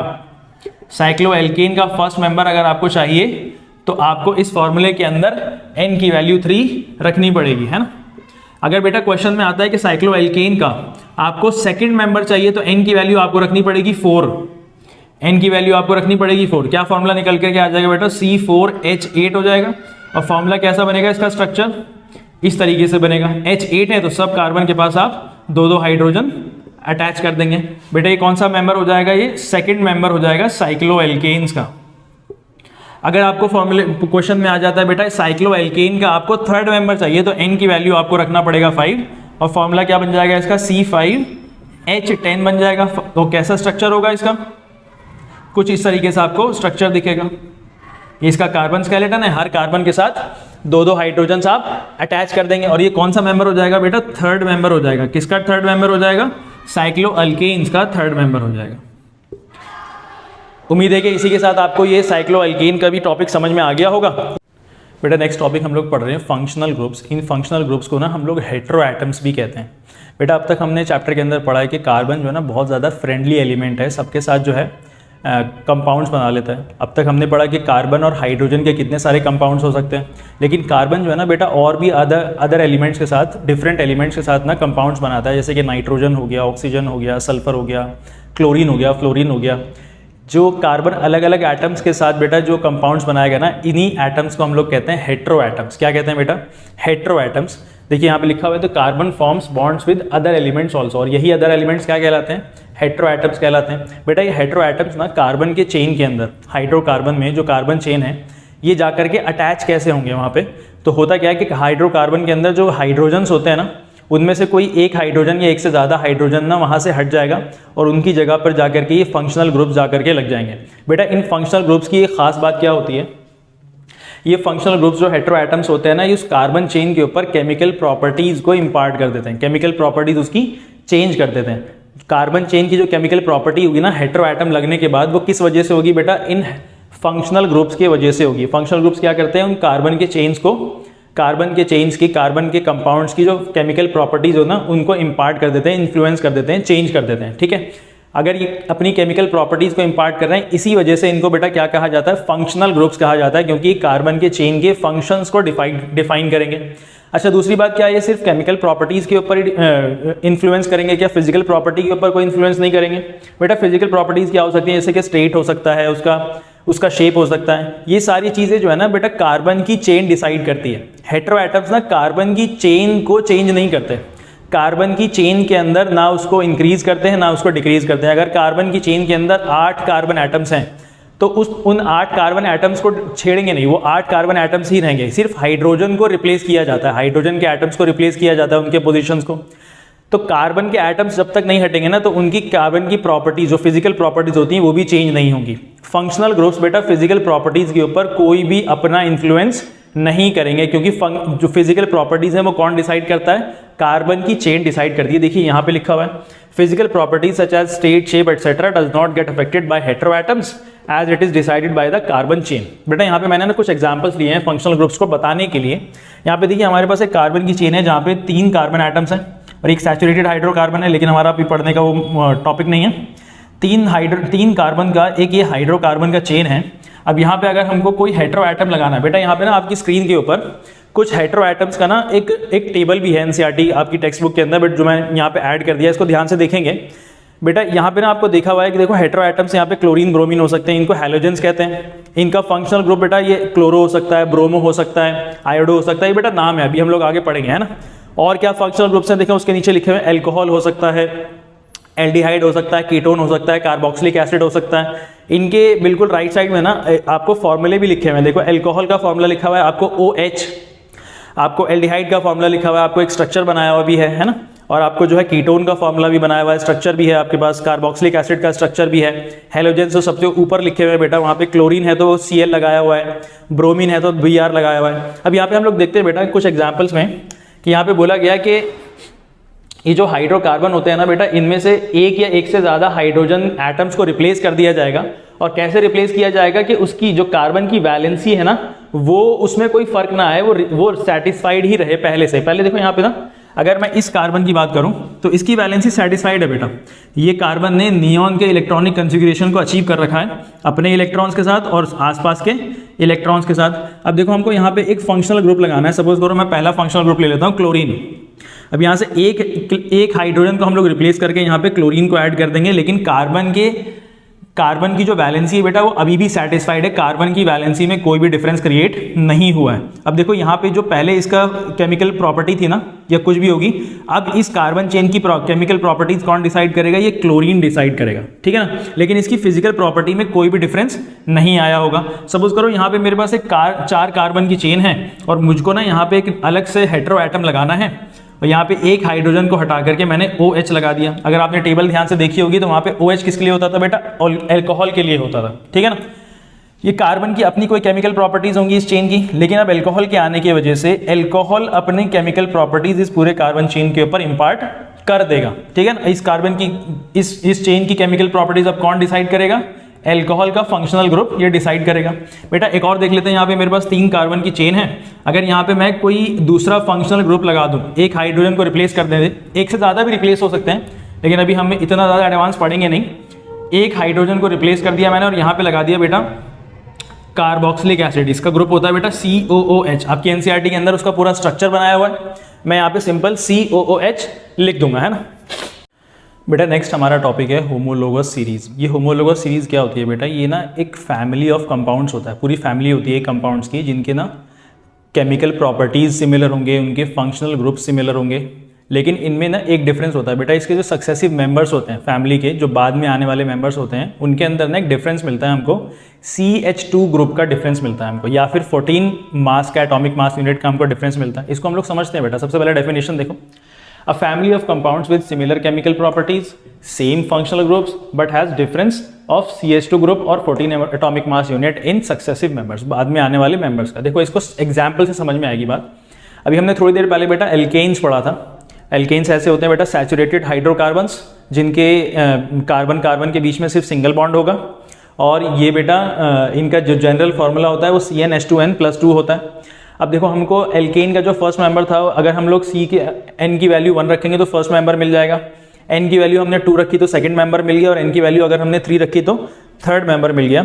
इसके अंदर बेटा देखो इनकी सबकी ना केमिकल प्रॉपर्टीज सिमिलर होंगी, और दूसरी बात इनमें फंक्शनल ग्रुप वैसे तो कोई है नहीं, लेकिन फंक्शनल ग्रुप अभी हम लोग देखेंगे, वैसे तो कोई है नहीं, अगर होता तो सिमिलर होता, बिल्कुल सेम होता, लेकिन इन सब के बीच में बेटा डिफरेंस है कुछ। इन सब के बीच में क्या डिफरेंस है जरा हम लोग उसको देख लेते हैं। डिफरेंस कितना बोल रहा है वो CH2 ग्रुप का डिफरेंस बोल रहा है बेटा, CH2 ग्रुप का। अब देखो यहाँ पे CH4 से अगर सेकंड मेंबर के पास जाना है, CH4 से अगर फर्स्ट मेंबर से सेकंड मेंबर पे जाना है, तो यहाँ पे ना आपको एक डिफरेंस दिख रहा होगा, आपने यहाँ पे ऐड कर दिया होगा बेटा CH2। देखो इस CH4 के अंदर हम CH2 को ऐड कर देंगे तो यहाँ पे 2 कार्बन हो जाएंगे, C2 हो गया। H4 के अंदर H2 ऐड करेंगे तो ये H6 हो जाएगा। तो बेटा डिफरेंस कितना आएगा इसके अंदर, CH2 ग्रुप का डिफरेंस आएगा। कितना डिफरेंस आएगा, CH2 ग्रुप का डिफरेंस आएगा। या फिर वो ऐसे भी पूछ सकता है कि कितने मास का डिफरेंस होता है बेटा, 14 एटॉमिक मास यूनिट्स का डिफरेंस होता है, जैसे कि यहाँ पे लिखा हुआ है। इसका मास ना बढ़ता चला जाएगा, एवरी सक्सेसिव मेंबर में मास उसका बढ़ता चला जाएगा, क्योंकि वहां पे एक CH2 ग्रुप ऐड हो रहा है। नेक्स्ट फैमिली मेंबर देखेंगे बेटा, अगर इसके अंदर CH2 ग्रुप ऐड होगा तो क्या बन जाएगा, देखो एक कार्बन ऐड हुआ तो 3 हो गए, 2 कार्बन ऐड होगा तो यहाँ पे H हो जाएगा। यहाँ पे भी कितना डिफरेंस आ गया, CH2 का ग्रुप आ जाएगा, CH2 का डिफरेंस आ जाएगा।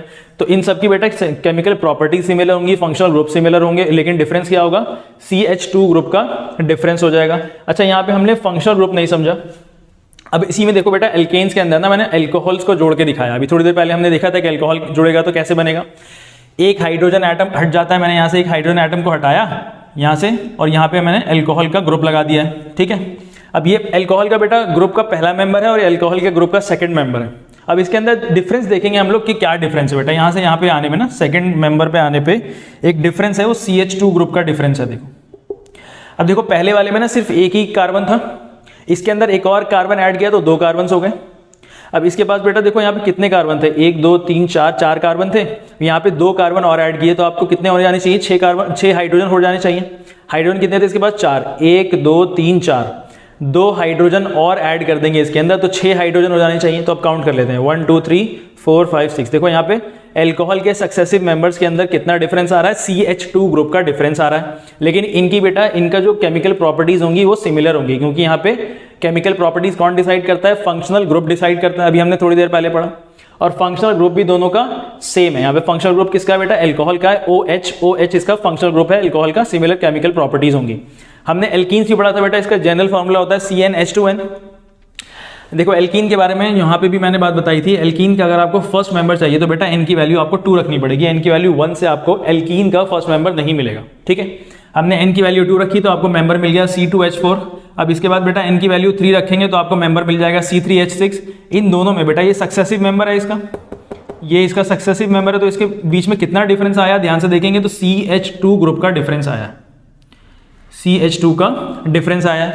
एक कार्बन ऐड कर दिया तो 3 हो गया, और 4 के साथ आपने 2 हाइड्रोजन ऐड कर दिए तो ये 6 हो जाएगा। इसके बाद एक और सक्सेसिव मेंबर है इसका, तो कितना डिफरेंस आया बेटा, CH2 का डिफरेंस आया। तो ये होमोलोगस सीरीज क्या होते हैं बेटा, ऐसे फैमिली ऑफ कंपाउंड्स होते हैं। ये पूरी एक फैमिली है बेटा एल्कीन्स की, है ना। ये अलग अलग कंपाउंड्स की पूरी फैमिली है जिसके अंदर सिमिलर केमिकल प्रॉपर्टीज होंगी, उनके फंक्शनल ग्रुप सेम होंगे, लेकिन डिफरेंस कितना आएगा, CH2 ग्रुप का डिफरेंस आएगा, ठीक है। अच्छा इसके अंदर आपको एक लास्ट बात ये याद रखनी है बेटा, होमोलोगस सीरीज के अंदर कि सक्सेसिव मेंबर्स के अंदर जितना आप CH2 ग्रुप को ऐड करते चले जाएंगे, सक्सेसिव मेंबर्स के अंदर, बाद में आने वाले मेंबर्स के अंदर, पूरी फैमिली के अंदर CH2 को जितना आप ऐड करते चले जाएंगे बेटा उसका मास बढ़ता चला जाएगा, क्योंकि 14 एटॉमिक मास यूनिट है इसका, मास है ना CH2 का। कार्बन का बेटा 12 होता है और हाइड्रोजन का 1 है, यहाँ पे हाइड्रोजन है 2, तो 12 + 2 कितना हो जाएगा, 14 एटॉमिक मास यूनिट हो जाएगा। तो मास, पहली बात तो मास उसका बढ़ता चला जा रहा है बेटा। मास बढ़ने की वजह से क्या होगा, इसके फिजिकल प्रॉपर्टीज में बदलाव आएगा। होमोलोगस सीरीज में आपको ये बात याद रखनी है कि केमिकल प्रॉपर्टीज तो सिमिलर होंगी, फंक्शनल ग्रुप्स भी सिमिलर होंगे, लेकिन किस चीज में डिफरेंस आता है बेटा, फिजिकल प्रॉपर्टीज ना बदल जाती हैं। जैसे कि मेल्टिंग पॉइंट इसका इंक्रीज हो जाएगा, बॉइलिंग पॉइंट इसका इंक्रीज हो जाएगा, इसका स्टेट ना गैस से सॉलिड, गैस से लिक्विड, लिक्विड से गैस बन जाएगा। फिजिकल प्रॉपर्टीज डिसाइड करता है कौन, कार्बन की चेन डिसाइड करती है ना। तो कार्बन की चेन बेटा इंक्रीज होती जा रही है क्या, यहाँ पे कार्बन की चेन, यहाँ पे 2 कार्बन थे, 3 कार्बन हो गए, 4 कार्बन हो गए, कार्बन की चेन इंक्रीज होती जा रही है। तो ये इंक्रीमेंट क्या डिसाइड करेगा, फिजिकल प्रॉपर्टी को डिसाइड करेगा। तो यहाँ पे हम लोग लिख लेते हैं एक पॉइंट,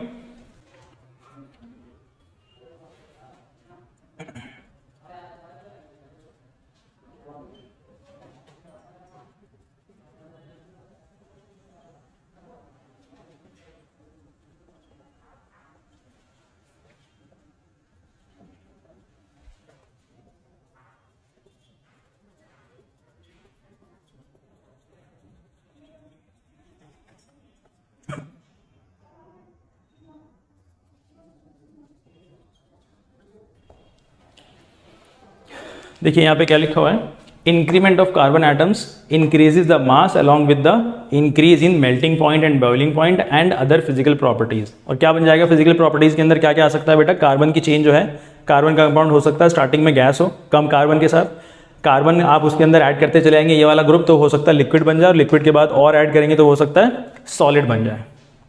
बेटा हम लोग नेक्स्ट टॉपिक स्टार्ट कर रहे हैं। हमारा ये टॉपिक है nomenclature of carbon compounds. Nomenclature का मतलब होता है बेटा नेमिंग।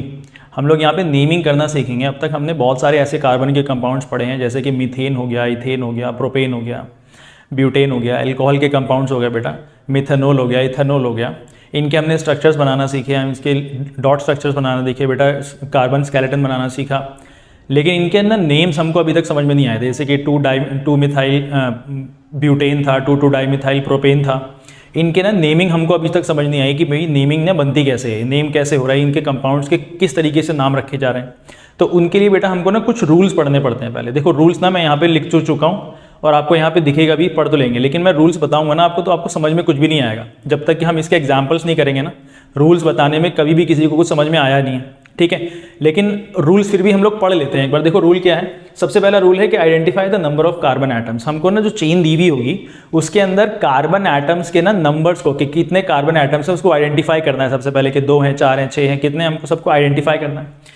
सेकंड बात बेटा कि जो लॉन्गेस्ट कार्बन चेन होगी ना, हमको उसको भी आइडेंटिफाई करना है, क्योंकि कई बार हम लोगों को जो कार्बन चेन दी हुई होगी ना उसके अंदर ब्रांचेस बने हुए होंगे। अब वो ब्रांचेस के अकॉर्डिंगली हमको ना लॉन्गेस्ट कार्बन चेन को आइडेंटिफाई करना होता है, वो हम लोग देखेंगे अभी कैसे करना है। सेकंड थर्ड बेटा हम जो कार्बन चेन, हम लोग लॉन्गेस्ट कार्बन चेन को आइडेंटिफाई कर रहे हैं ना, उनके अंदर कार्बन को हम लोग नंबर्स प्रोवाइड कर देंगे, 1 2 3 4 5 6 जितने भी नंबर्स होंगे लॉन्गेस्ट कार्बन चेन के कार्बन को नंबर प्रोवाइड करेंगे। जो ब्रांच में कार्बन है उसको नंबर प्रोवाइड नहीं करना है, ठीक है। अभी देखते हैं हम लोग आगे बेटा।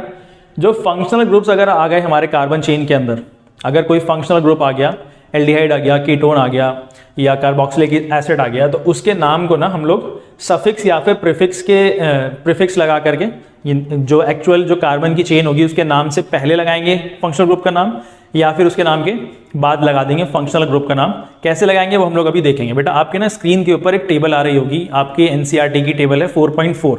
इसके अंदर आपको देखो प्रीफिक्स और सफिक्स दिए हुए हैं और आपको फंक्शनल ग्रुप्स के नाम दिए हुए हैं बेटा। हेलोजेंस का आपको प्रीफिक्स सफिक्स दिया हुआ है नाम। हेलोजेंस का जो नाम आएगा ना वो प्रीफिक्स में है बेटा। देखो क्लोरो है, ब्रोमो है।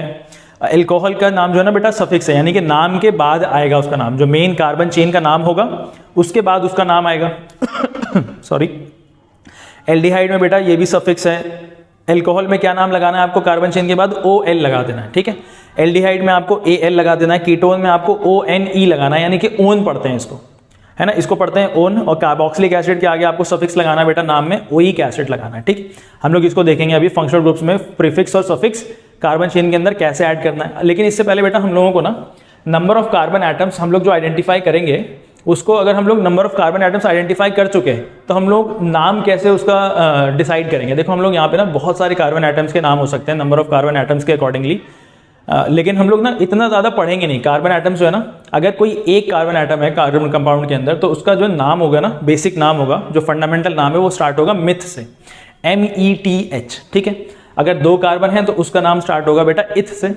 अगर 3 कार्बन है तो वो प्रोप हो जाएगा, 4 कार्बन है तो ब्यूट हो जाएगा, 5 कार्बन है तो पेंट हो जाएगा, 6 कार्बन है तो हेक्स हो जाएगा, 7 कार्बन होते हैं तो हेप्ट हो जाता है, 8 कार्बन होते हैं तो ऑक्ट हो जाता है बेटा। बहुत सारे कार्बन, उनके हम लोग को इतना ज़्यादा एडवांस में पढ़ना नहीं है। हम लोग एग्जाम्पल्स देखते हैं बेटा। पहला एग्जाम्पल देखो, उन्हें सबसे पहले क्या आइडेंटिफाई करना है बेटा, रूल के according identify the number of carbon chains. हम लोगों को इस चेन के अंदर ना नंबर ऑफ कार्बन एटम्स को हम लोगों को आइडेंटिफाई करना है बेटा। यहाँ पे जो मैंने जगह छोड़ दिया ना बॉन्ड्स लगा लगा के, यहाँ पे आप लोग एज इट इज समझ लेना कि बॉन्ड्स के साथ साथ ना हाइड्रोजन भी एडेड है, वहाँ पे प्रेजेंट है। लिखने में बहुत ज़्यादा टाइम जाएगा, इसीलिए मैंने यहाँ पे हाइड्रोजन को लिखा नहीं है, ठीक है ना। लेकिन आप लोग समझ जाना कि यहाँ पे हर जगह पे हाइड्रोजन यहाँ पे प्रेजेंट है। अब हम लोग आइडेंटिफाई करेंगे बेटा नंबर ऑफ कार्बन एटम्स कितने हैं। कितने कार्बन एटम्स हैं यहाँ पे, 1 2 3 कार्बन एटम्स हैं। अगर 3 कार्बन एटम्स हैं तो उसके लिए नाम कितना क्या लगेगा बेटा, प्रोप लग जाएगा। इसका नाम क्या, सबसे पहले आप लगा देंगे यहाँ पे प्रोप। अब देखो आइडेंटिफाई करो कि रूल्स को अभी फिलहाल के लिए छोड़ो, आइडेंटिफाई करो। देखो कार्बन और कार्बन के बीच में ना कितने बॉन्ड्स हैं, क्या सब जगह सिंगल बॉन्ड्स हैं। अगर सिंगल बॉन्ड होगा बेटा तो इसके नाम के आगे ना आप लोग एन लगाएंगे। एन किसके लिए लगता है बेटा, सिंगल बॉन्ड के लिए लगता है। अगर आप लोगों को याद हो, अल्केन हमने एक होमोलोगस सीरीज के अंदर फैमिली पढ़ी है, सैचुरेटेड अनसैचुरेटेड के अंदर भी हमने अल्केन पढ़ा था। अल्केन में जो आखिरी का जो ANE है ना, वो क्यों था? क्योंकि वो सैचुरेटेड था, कार्बन कार्बन के बीच में सिंगल बॉन्ड था, ठीक है ना। अब आपको बात समझ में आई, कार्बन और कार्बन के बीच में अगर सिंगल बॉन्ड लगता है तो उसके आगे नाम के आगे क्या लग जाता है? एन लग जाता है, ठीक है। इसका नाम क्या हो जाएगा बेटा? इसका प्रोपेन हो जाएगा। सेकंड देखेंगे, अब हम लोगों को देखो यहाँ पे ना बेटा एक ब्रांच भी दिख गई है। अब सबसे पहले हम लोगों को क्या करना है कि हम लोगों को आइडेंटिफाई करने हैं नंबर ऑफ कार्बन एटम्स, और उसके साथ साथ हम लोगों को बेटा लॉन्गेस्ट कार्बन चेन भी आइडेंटिफाई करनी है। नंबर ऑफ कार्बन एटम्स अगर आप आइडेंटिफाई करेंगे तो आपको 5 दिखेगी, ठीक है ना। अगर यहाँ पे मैं बोलूँ बेटा कि 5 के लिए आपको क्या लगाना होता है? पेंट, तो यहाँ पे आप सबसे पहले पेंट लिख देंगे। लेकिन हम इस पेंट के साथ ना प्रॉब्लम ये है कि हमने अभी तक जो है ना लॉन्गेस्ट कार्बन चेन को आइडेंटिफाई नहीं करा, क्योंकि यहाँ पे एक ब्रांच आ गया है। ब्रांच आने की वजह से हम लोगों को लॉन्गेस्ट कार्बन चेन को आइडेंटिफाई करना पड़ेगा, ठीक है। देखो ध्यान से, 1 2 3 4, एक तो ये हमारी चेन है और एक और चेन हो सकती है 1 2 3 4। तो दोनों तरफ से बेटा हम लोगों को ना 1 2 3 4 4 कार्बन की एक चेन मिल रही है, लेकिन बीच में एक ब्रांच है। तो कोई भी एक ब्रांच को आप लोग डिसाइड कर लेंगे, और प्लस उसको देखो थर्ड रूल इसका क्या कहता है कि नंबरिंग भी प्रोवाइड करना है। तो हम लोग इसको नंबर प्रोवाइड कर देंगे, 1 2 नंबर्स प्रोवाइड कर देंगे 1 2 3 4। लेकिन जो ब्रांच वाला जो कार्बन एटम है उसको नंबर प्रोवाइड नहीं करना, ठीक है। अब इसका नाम क्या होगा? देखो जरा, इसका नाम बेटा जो मेन कार्बन चेन है उसके अंदर कितने कार्बन है? 4 कार्बन है। तो मेन कार्बन चेन के अंदर 4 कार्बन है, तो उसका नाम क्या हो जाएगा बेटा? ब्यूट से स्टार्ट होगा। हम लोग सिर्फ मेन कार्बन चेन जो लॉन्गेस्ट कार्बन है ना उसको काउंट करेंगे। इसका नाम कहाँ से स्टार्ट होगा बेटा? ब्यूट से स्टार्ट होगा। अब सब कार्बन एटम्स के बीच में बेटा कितने कितने बॉन्ड्स हैं? सिर्फ सिंगल बॉन्ड है, तो इसके नाम के आगे क्या लग जाएगा? एन लग जाएगा, ठीक है। अगर एन लग गया है बेटा, तो अब यहाँ पे जो अलग से कार्बन का जो एक ग्रुप यहाँ पे प्रेजेंट है, इसके लिए हम लोग क्या करेंगे बेटा? ये जो है ना, ये एक कार्बन का ग्रुप है जिसके पास 3 हाइड्रोजन है। एक कार्बन का ग्रुप है जिसके पास 3 हाइड्रोजन है। यहाँ पे मैं यहाँ पे लिख देता हूँ बेटा, अगर CH3 आपको कहीं दिखे तो इसके लिए नाम लगता है मिथाइल। आप अपनी कॉपी में ऊपर कहीं पे लिख लेंगे। अगर आपको CH3 कहीं लिखा हुआ दिखे या ऐसे बना हुआ दिखे तो इसके लिए नाम क्या लगेगा? मिथाइल लगेगा। क्या लगेगा? मिथाइल लगेगा। तो ये मिथाइल बेटा होता है प्रीफिक्स। ये मिथाइल क्या होता है? प्रीफिक्स होता है। तो इसका नाम क्या हो जाएगा बेटा? ये ब्यूटेन को आप स्मॉल कर देंगे और इसके प्रीफिक्स में क्या लग जाएगा बेटा? मिथाइल लग जाएगा, ठीक है। नंबर करने का क्या फायदा हुआ बेटा? नंबर करने का फायदा ये है कि हम लोगों को ना ये जो फंक्शनल ग्रुप है, ये मिथाइल बेटा ये फंक्शनल ग्रुप हो गया। अब ये फंक्शनल ग्रुप्स जो है, ये जो हेटेरो एटम है, हेटेरो एटम नहीं है खैर, ये ग्रुप है, एक अलग ग्रुप है। तो ये नंबरिंग, ये कौन से कार्बन पे प्रेजेंट है हम लोगों को ये बताना पड़ता है, ठीक है। अभी आपने अगर नंबरिंग 1 2 3 4 करी है तो आपको यहाँ पे दिख रहा होगा कि ये जो मिथाइल ग्रुप है ना वो 3rd कार्बन पे प्रेजेंट है। तो यहाँ पे हम लिख देंगे 3 मिथाइल ब्यूटेन, इसका पूरा नाम हो जाएगा, ठीक है। बेटा यहाँ पे ना बहुत सारे रूल्स हैं, मैंने इस यहाँ पे सब रूल्स लिखे नहीं है, लेकिन हम लोग एग्जाम्पल्स के फॉर्म में इसको पढ़ेंगे तो समझ में आ जाएगी। देखो मैंने यहाँ पे 3 मिथाइल ब्यूटेन लिख तो दिया है, लेकिन इस नाम के अंदर अभी भी कुछ प्रॉब्लम है। देखो ध्यान से, हम लोगों को एक रूल आप याद रखना कि जब भी कोई फंक्शनल ग्रुप होगा ना उसको हमेशा लोएस्ट नंबर मिलना चाहिए, उसको हमेशा लोएस्ट नंबर मिलना चाहिए। यहाँ पे जो मिथाइल ग्रुप है बेटा उसको नंबर मिला है 3। हमने ये 3 नंबर क्यों दिया है? क्योंकि हमने लेफ्ट से राइट नंबरिंग की थी। लेकिन अगर हम लोग इसको बेटा नंबरिंग राइट से लेफ्ट करते 1 2 3 4, तो क्या इस मिथाइल ग्रुप को लोएस्ट नंबर मिलता? बिल्कुल मिलता। इसीलिए अब नंबरिंग हम लोग यहाँ से ना करके कहाँ से करेंगे? यहाँ से करेंगे। दोनों तरफ हमारे पास चॉइस होती है, ऑप्शन होता है, जहाँ पे आपको ग्रुप को, फंक्शनल ग्रुप को आपको लोएस्ट नंबर मिल रहा हो, आप नंबरिंग वहाँ से करना स्टार्ट कर देंगे, ठीक है। तो इसका नाम बेटा 3 मिथाइल ब्यूटेन की जगह पे क्या हो जाएगा? 2 मिथाइल ब्यूटेन इसका करेक्ट आंसर हो जाएगा। इस नाम का बेटा एक्सप्लेनेशन ना आप एक बार रिपीट करके देखना, आपको समझ में आ जाएगी। इस नाम को, इस वाले कंपाउंड को देखेंगे जरा ध्यान से। इस कंपाउंड के अंदर सबसे पहले आप लॉन्गेस्ट कार्बन को आइडेंटिफाई करेंगे, लॉन्गेस्ट कार्बन चेन को आइडेंटिफाई करेंगे। आप लॉन्गेस्ट कार्बन चेन को आइडेंटिफाई करो 1 2 3। इसके बाद तो बाकी दोनों बेटा ब्रांचेज हैं। तो लॉन्गेस्ट कार्बन चेन क्या हो गई हमारी? 3 कार्बन की, और 3 कार्बन के लिए हम लोग क्या लगाते हैं बेटा? प्रोप लगाते हैं, ठीक है ना। 3 कार्बन के लिए हमारे पास लग गया है प्रोप, ठीक है। क्या इसके अंदर कुछ फंक्शनल ग्रुप्स भी हैं बेटा? यहाँ पे हमारे पास 2 फंक्शनल ग्रुप्स हैं, दोनों कैसे दिख रहे हैं हमको? CH3 दिख रहे हैं। देखो इस कार्बन के पास 3 हाइड्रोजन है, इस कार्बन के पास 3 हाइड्रोजन हैं, ठीक है ना।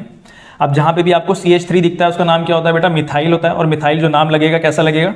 प्रीफिक्स लगेगा। यहाँ पे बेटा मिथाइल कितने हैं? 2 हैं, एक ये वाला और एक ये वाला। तो यहाँ पे 2 मिथाइल है बेटा, तो यहाँ पे हम नाम लगाएंगे इसका डाई मिथाइल, इसका नाम हो जाएगा डाई। डाई यहाँ पे क्या रिप्रेजेंट कर रहा है कि यहाँ पे 2 मिथाइल ग्रुप्स हैं, ठीक है। ये हमारा नाम बन गया डाइमिथाइल। अच्छा, यहाँ पे कार्बन और कार्बन के बीच में बेटा कितने बॉन्ड है? सिंगल सिंगल बॉन्ड है, तो इसका नाम क्या आगे लग जाएगा? प्रोपेन पूरा। ये डाइमिथाइल प्रोपेन हुआ। अच्छा, नंबरिंग करने से क्या फायदा हुआ? नंबरिंग करने से फायदा ये है कि हमने मिथाइल ग्रुप का कार्बन का पोजीशन बताएंगे कि मिथाइल ग्रुप कौन से कार्बन पे लगा हुआ है। ये दोनों मिथाइल ग्रुप बेटा सेकंड कार्बन पे लगे हैं क्या? ये वाला मिथाइल ग्रुप भी सेकंड कार्बन पे है, ऊपर वाला मिथाइल ग्रुप भी सेकंड कार्बन पे है। तो बेटा यहाँ पे ना दोनों ही मिथाइल ग्रुप सेकंड कार्बन पे हैं, तो हम यहाँ लगाएंगे 2,2 और हाइफन डाइमिथाइल प्रोपेन। उम्मीद है कि आपको बात समझ में आ गई होगी। नेक्स्ट हम लोग कंपाउंड देखेंगे। यहाँ पे बेटा आपके जो लिस्ट है ना उसके अंदर लिखा हुआ है कि ये ना हमको COOH दिख रहा है, ये कार्बोक्सिलिक एसिड है। ठीक है, सबसे पहले हम लोग कार्बन चेन को आइडेंटिफाई करेंगे। 3 कार्बन है तो प्रोप हो जाएगा। ठीक है, सब कार्बन के बीच में बेटा सिंगल सिंगल बॉन्ड है तो एन हो जाएगा। ठीक है ना, अब इसमें बेटा प्रीफिक्स तो कुछ लगेगा नहीं, क्योंकि ये जो है ना कार्बोक्सिलिक एसिड है। कार्बोक्सिलिक एसिड में जो है ना प्रीफिक्स नहीं सफिक्स लगता है। तो सफिक्स क्या लगता है बेटा कार्बोक्सिलिक एसिड के लिए? Oic acid. और ओइक एसिड भी बेटा यहाँ पे मैंने लिख दिया अकॉर्डिंगली। तो यहाँ पे आप समझेंगे कि किस तरीके से सफिक्स लगाया जाएगा। लास्ट में जो ई है ना बेटा, इसको आप ओमिट कर देंगे और ओ ई की जगह पे ओइक एसिड लगा देंगे। इसका नाम क्या हो जाएगा बेटा? Propanoic acid. ये वाला कंपाउंड देखेंगे, इसके अंदर लॉन्गेस्ट कार्बन चेन कौन सी बेटा? 4 कार्बन की। अच्छा, यहाँ पे ना नंबरिंग करने की हमें कोई खास जरूरत पड़ी नहीं। ठीक है ना, वैसे नंबर हम लोग कर सकते हैं लेकिन जरूरत नहीं पड़ेगी। ठीक है, यहाँ पे बेटा लॉन्गेस्ट कार्बन चेन हमको 4 कार्बन की दिख रही है, तो इसका जो बेसिक नाम हो जाएगा वो क्या हो जाएगा? ब्यूट हो जाएगा। हर कार्बन के बीच में बेटा सिंगल बॉन्ड है, तो इसके नाम के आगे हम लोग कंप्लीशन करेंगे, इसका ब्यूटेन नाम हो जाएगा। क्या इस कार्बन के पास बेटा कुछ फंक्शनल ग्रुप भी दिख रहा है हमको? हाँ, फंक्शनल ग्रुप दिख रहा है। और वो फंक्शनल ग्रुप यहाँ पे बेटा मैंने हाइड्रोजन ना नहीं लगा। यहाँ पे ध्यान रखना कि हाइड्रोजन यहाँ पे कार्बन की बैलेंसी को कंप्लीट करना होता है। तो बेटा ब्यूटेन के आगे यहाँ पे कौन सा फंक्शनल ग्रुप दिख रहा है हमको? एल्कोहल फंक्शनल ग्रुप लग रहा है। और एल्कोहल फंक्शनल ग्रुप के लिए हमारे पास सफिक्स होता है बेटा ओल। और ओल कैसे लगेगा? यहाँ पे ओल ई ओमिट कर देंगे और ओल लगा देंगे। इस कंपाउंड का नाम क्या हो जाएगा? ब्यूटेनोल। ठीक है, ये वाला कंपाउंड देखेंगे बेटा। यहाँ पे हम लोग सबसे पहले कार्बन और कार्बन की ना लॉन्गेस्ट चेन को आइडेंटिफाई करेंगे। क्या ये भी कार्बन नहीं बेटा? ये एक फंक्शनल ग्रुप है क्लोरीन, और ये हमारे पास सिर्फ कार्बन चेन है। अब इसकी कार्बन चेन को आइडेंटिफाई करना है बेटा। 5 कार्बन है तो इसका नाम क्या हो जाएगा? 5 के लिए हम लोग लगाते हैं, इधर देखो पेंट लगाते हैं, तो यहाँ पे पेंट लगा देंगे। ठीक है, हर कार्बन के बीच में बेटा सिंगल सिंगल बॉन्ड है, तो इसके आगे आ जाएगा एन हो जाएगा इसके आगे, है ना। अच्छा, यहाँ पे अब हमारे पास फंक्शनल ग्रुप बेटा टर्मिनल पे नहीं है। देखो यहाँ पे ना साइड में था फंक्शनल ग्रुप, इसलिए मैंने नंबरिंग नहीं करी थी। यहाँ पे फंक्शनल ग्रुप हमारे पास साइड में नहीं है, बीच में कहीं पे है, तो यहाँ पे नंबरिंग करनी पड़ेगी। अगर आप लोगों को याद हो, कोई कार्बन को नंबर देने के लिए हमको फंक्शनल ग्रुप को बिल्कुल कम लीस्ट नंबर देना होता है, कम से कम नंबर देना पड़ेगा। तो हम लोग नंबरिंग बेटा यहाँ से ना करके कहाँ से करेंगे? यहाँ से 1 2 3 4 5। अब बताओ क्लोरीन को कौन सा कार्बन का पोजीशन मिला है? सेकंड कार्बन का पोजीशन मिला है। और ये क्लोरीन के लिए बेटा हमारे पास ना प्रीफिक्स लगता है, उसका नाम होता है क्लोरो लग जाएगा। तो ये क्या है? क्लोरोपेंटेन। लेकिन ये जो क्लोरीन है बेटा, ये कौन से कार्बन पे है? सेकंड कार्बन पे, तो इसका नाम हो जाएगा 2-क्लोरोपेंटेन। बेटा नेक्स्ट हम लोग देख रहे हैं कुछ कार्बन कंपाउंड्स के नाम जो है ना चेंज हो जाते हैं जब कहीं पे अनसैचुरेशन आ जाता है, कार्बन और कार्बन के बीच में डबल या ट्रिपल बॉन्ड आ जाता है। तो हम लोग कुछ अलग एग्जांपल्स देखेंगे जहाँ पे अनसैचुरेटेड हाइड्रोकार्बन्स होंगे, यानी कि कार्बन और कार्बन के बीच में डबल या ट्रिपल बॉन्ड होगा। तो देखते बेटा पहला एग्जांपल, इनका नाम क्या होगा? देखिए यहाँ पे सबसे पहले हम लोग क्या करना है कि नंबर ऑफ कार्बन्स को आइडेंटिफाई करना है कि कितने कार्बन्स की आपके पास चेन है। काउंट करेंगे यहाँ पे तो 1 2 3 और 4, 4 कार्बन की चेन है। और 4 कार्बन के लिए हमको पता है कि क्या लगता है बेटा? ब्यूट लगता है ना। ब्यूट हमने सबसे पहले लिख दिया है। अच्छा, अब देखिए ब्यूट के आगे यहाँ पे कहीं पे कार्बन या कार्बन के बीच में डबल या ट्रिपल बॉन्ड होगा। हमको यहाँ पे दिखता है कि हाँ यहाँ पे डबल बॉन्ड है। तो बेटा डबल बॉन्ड जहाँ पे भी लगेगा ना, आपको याद है कि सिंगल बॉन्ड के लिए तो हम लोग एन लगाते थे, लेकिन डबल बॉन्ड अगर किसी कार्बन या कार्बन के बीच में आ जाएगा तो वहाँ पे एन ना लगा करके हम लोग लगाएंगे बेटा इन। डबल बॉन्ड के लिए लगता है इन और ट्रिपल बॉन्ड के लिए लगता है बेटा आइन, YIN-E। हम लोगों ने बेटा एल्केन, अल्कीन और अल्काइन पढ़ा हुआ है। अल्केन में जो है लास्ट में ANE आता है, अल्कीन में ENE आता है और अल्काइन में बेटा YNE आता है। तो वहाँ पे जो नाम है ना, लास्ट के तीन लेटर्स जो हैं वो उनके नाम को डिसाइड करते हैं। ठीक है, एक बार और देख लेते हैं बेटा, इसका नाम क्या हो जाएगा? इस कंपाउंड का ब्यूटीन नाम हो जाएगा बेटा। एक और कंपाउंड देखते हैं, यहाँ पे देखो। सबसे पहले आपको नंबर ऑफ कार्बन एटम्स को आइडेंटिफाई करना है। हमारे पास यहाँ पे बेटा 1 2 3 कार्बन एटम्स हैं, तो 3 कार्बन एटम्स के लिए बेटा आपका जो बेस नाम हो जाएगा वो हो जाएगा प्रोप। ठीक है, अब हम लोग देखेंगे कि कार्बन या कार्बन के बीच में कोई डबल या ट्रिपल बॉन्ड तो नहीं है। हमको यहाँ पे दिखता है बेटा सेकंड और थर्ड कार्बन के बीच में ट्रिपल बॉन्ड है। तो बेटा ट्रिपल बॉन्ड के लिए ना यहाँ पे हम लोग पहले लगाते थे एन, सिंगल बॉन्ड के लिए, डबल बॉन्ड के लिए इन लगाते थे, और यहाँ पे बेटा ट्रिपल बॉन्ड आ गया तो यहाँ पे हम लोग आइन लगाएंगे। इसका नाम हो जाएगा बेटा प्रोपाइन, इसका नाम हो जाएगा प्रोपाइन। इसी तरीके से आप बहुत सारे कंपाउंड्स बना सकते हैं जिनके बीच में डबल या ट्रिपल बॉन्ड अवेलेबल हो। अच्छा, देखते हैं कि कहीं पे किसी कंपाउंड में डबल बॉन्ड या ट्रिपल बॉन्ड भी अवेलेबल है और कोई फंक्शनल ग्रुप भी अवेलेबल है, तो उसकी नेमिंग कैसे होगी। देखिए, सबसे पहले आप लोगों को नंबर ऑफ कार्बन एटम्स को आइडेंटिफाई करना है। हम लोगों ने कर लिया बेटा, 4 कार्बन एटम्स हैं तो इसका नाम क्या हो जाएगा, बेस ब्यूट नाम हो जाएगा। ठीक है, इसके बाद नंबर ऑफ कार्बन एटम्स के बीच में कहीं पे डबल या ट्रिपल बॉन्ड तो नहीं है, उसको आइडेंटिफाई कर लो। हम लोगों को दिख रहा है बेटा यहाँ पे 2 कार्बन के बीच में एक डबल बॉन्ड है, तो यहाँ पे मैं बेटा क्या लगा दूंगा, डबल बॉन्ड के लिए ENE लगा दूंगा। ठीक है, अच्छा, इस पूरे कार्बन चेन के अंदर कहीं पे कोई फंक्शनल ग्रुप तो नहीं है, कोई हेटेरो एटम तो नहीं है। हम लोगों को दिख रहा है बेटा यहाँ पे एक ब्रोमीन है जो कि हेटेरो एटम है, हैलोजन है। हैलोजन का नाम बेटा प्रीफिक्स हो जाता है। अगर इसका नाम कार्बन चेन के अंदर हम लोगों को जोड़ना है कार्बन कंपाउंड का नाम बनाने के लिए, तो इसके नाम को हम लोगों को क्या लगाना पड़ेगा, प्रीफिक्स, नाम से पहले लगाना पड़ेगा। और हम लोगों को पता है हैलोजेंस के नाम, अगर क्लोरीन है तो क्लोरो हो जाता है, ब्रोमीन है तो ब्रोमो हो जाता है ना, आयोडीन है तो आयोडो हो जाता है। तो इसका नाम क्या हो जाएगा बेटा, ब्रोमो ब्यूटीन हो जाएगा इसका नाम, ब्रोमो ब्यूटीन इसका नाम हो जाएगा। अच्छा, एक रूल अगर आप लोगों को याद हो बेटा, number of carbon atoms identify करके हम लोग उसको नंबरिंग करते हैं, और नंबर ऐसे करना होता है कि फंक्शनल ग्रुप को लीस्ट नंबर मिले, छोटा नंबर मिले। तो यहाँ से हम लोग काउंट ना करेंगे, यहाँ से हम लोग काउंट नहीं करेंगे बेटा, 1 2 3 4 ऐसे काउंट नहीं करेंगे। कहाँ से करेंगे, नंबर ऑफ कार्बन एटम्स को यहाँ से काउंट करेंगे 1 2 3 4। इससे फ़ायदा ये होगा कि ब्रोमीन को ना छोटा नंबर मिलेगा। अगर हम लोग यहाँ से काउंट करते बेटा 3 नंबर, 3rd कार्बन पे आता है, इसको 3 मिलता, लेकिन यहाँ पे काउंट करने पे हम लोग ब्रोमीन को क्या दे रहे हैं, 2nd कार्बन एटम की पोजीशन दे रहे हैं। तो बेटा इसका कंप्लीट नाम हो जाएगा 2 ब्रोमो ब्यूटीन, इसका कंप्लीट नाम हो जाएगा 2 ब्रोमो ब्यूटीन। एक और एग्जांपल देखते हैं बेटा, अगर हमारे पास कोई और फंक्शनल ग्रुप हो हैलोजेंस के अलावा, देखो यहाँ पे अगर इस कार्बन के अंदर आपको जो है ना एल्कोहल दिख रहा है, सबसे पहले आप लोग नंबर ऑफ कार्बन एटम्स को आइडेंटिफाई करेंगे। 3 कार्बन एटम्स है आपके पास, तो इसका बेस नाम हो जाएगा बेटा प्रोप, इसका बेस नाम हो जाएगा प्रोप। कार्बन और कार्बन के बीच में आपको कहीं पे ट्रिपल बॉन्ड भी दिख रहा है, तो ट्रिपल बॉन्ड के लिए क्या लगता है बेटा, आइन लगता है, YNE लगा देंगे इसके आगे।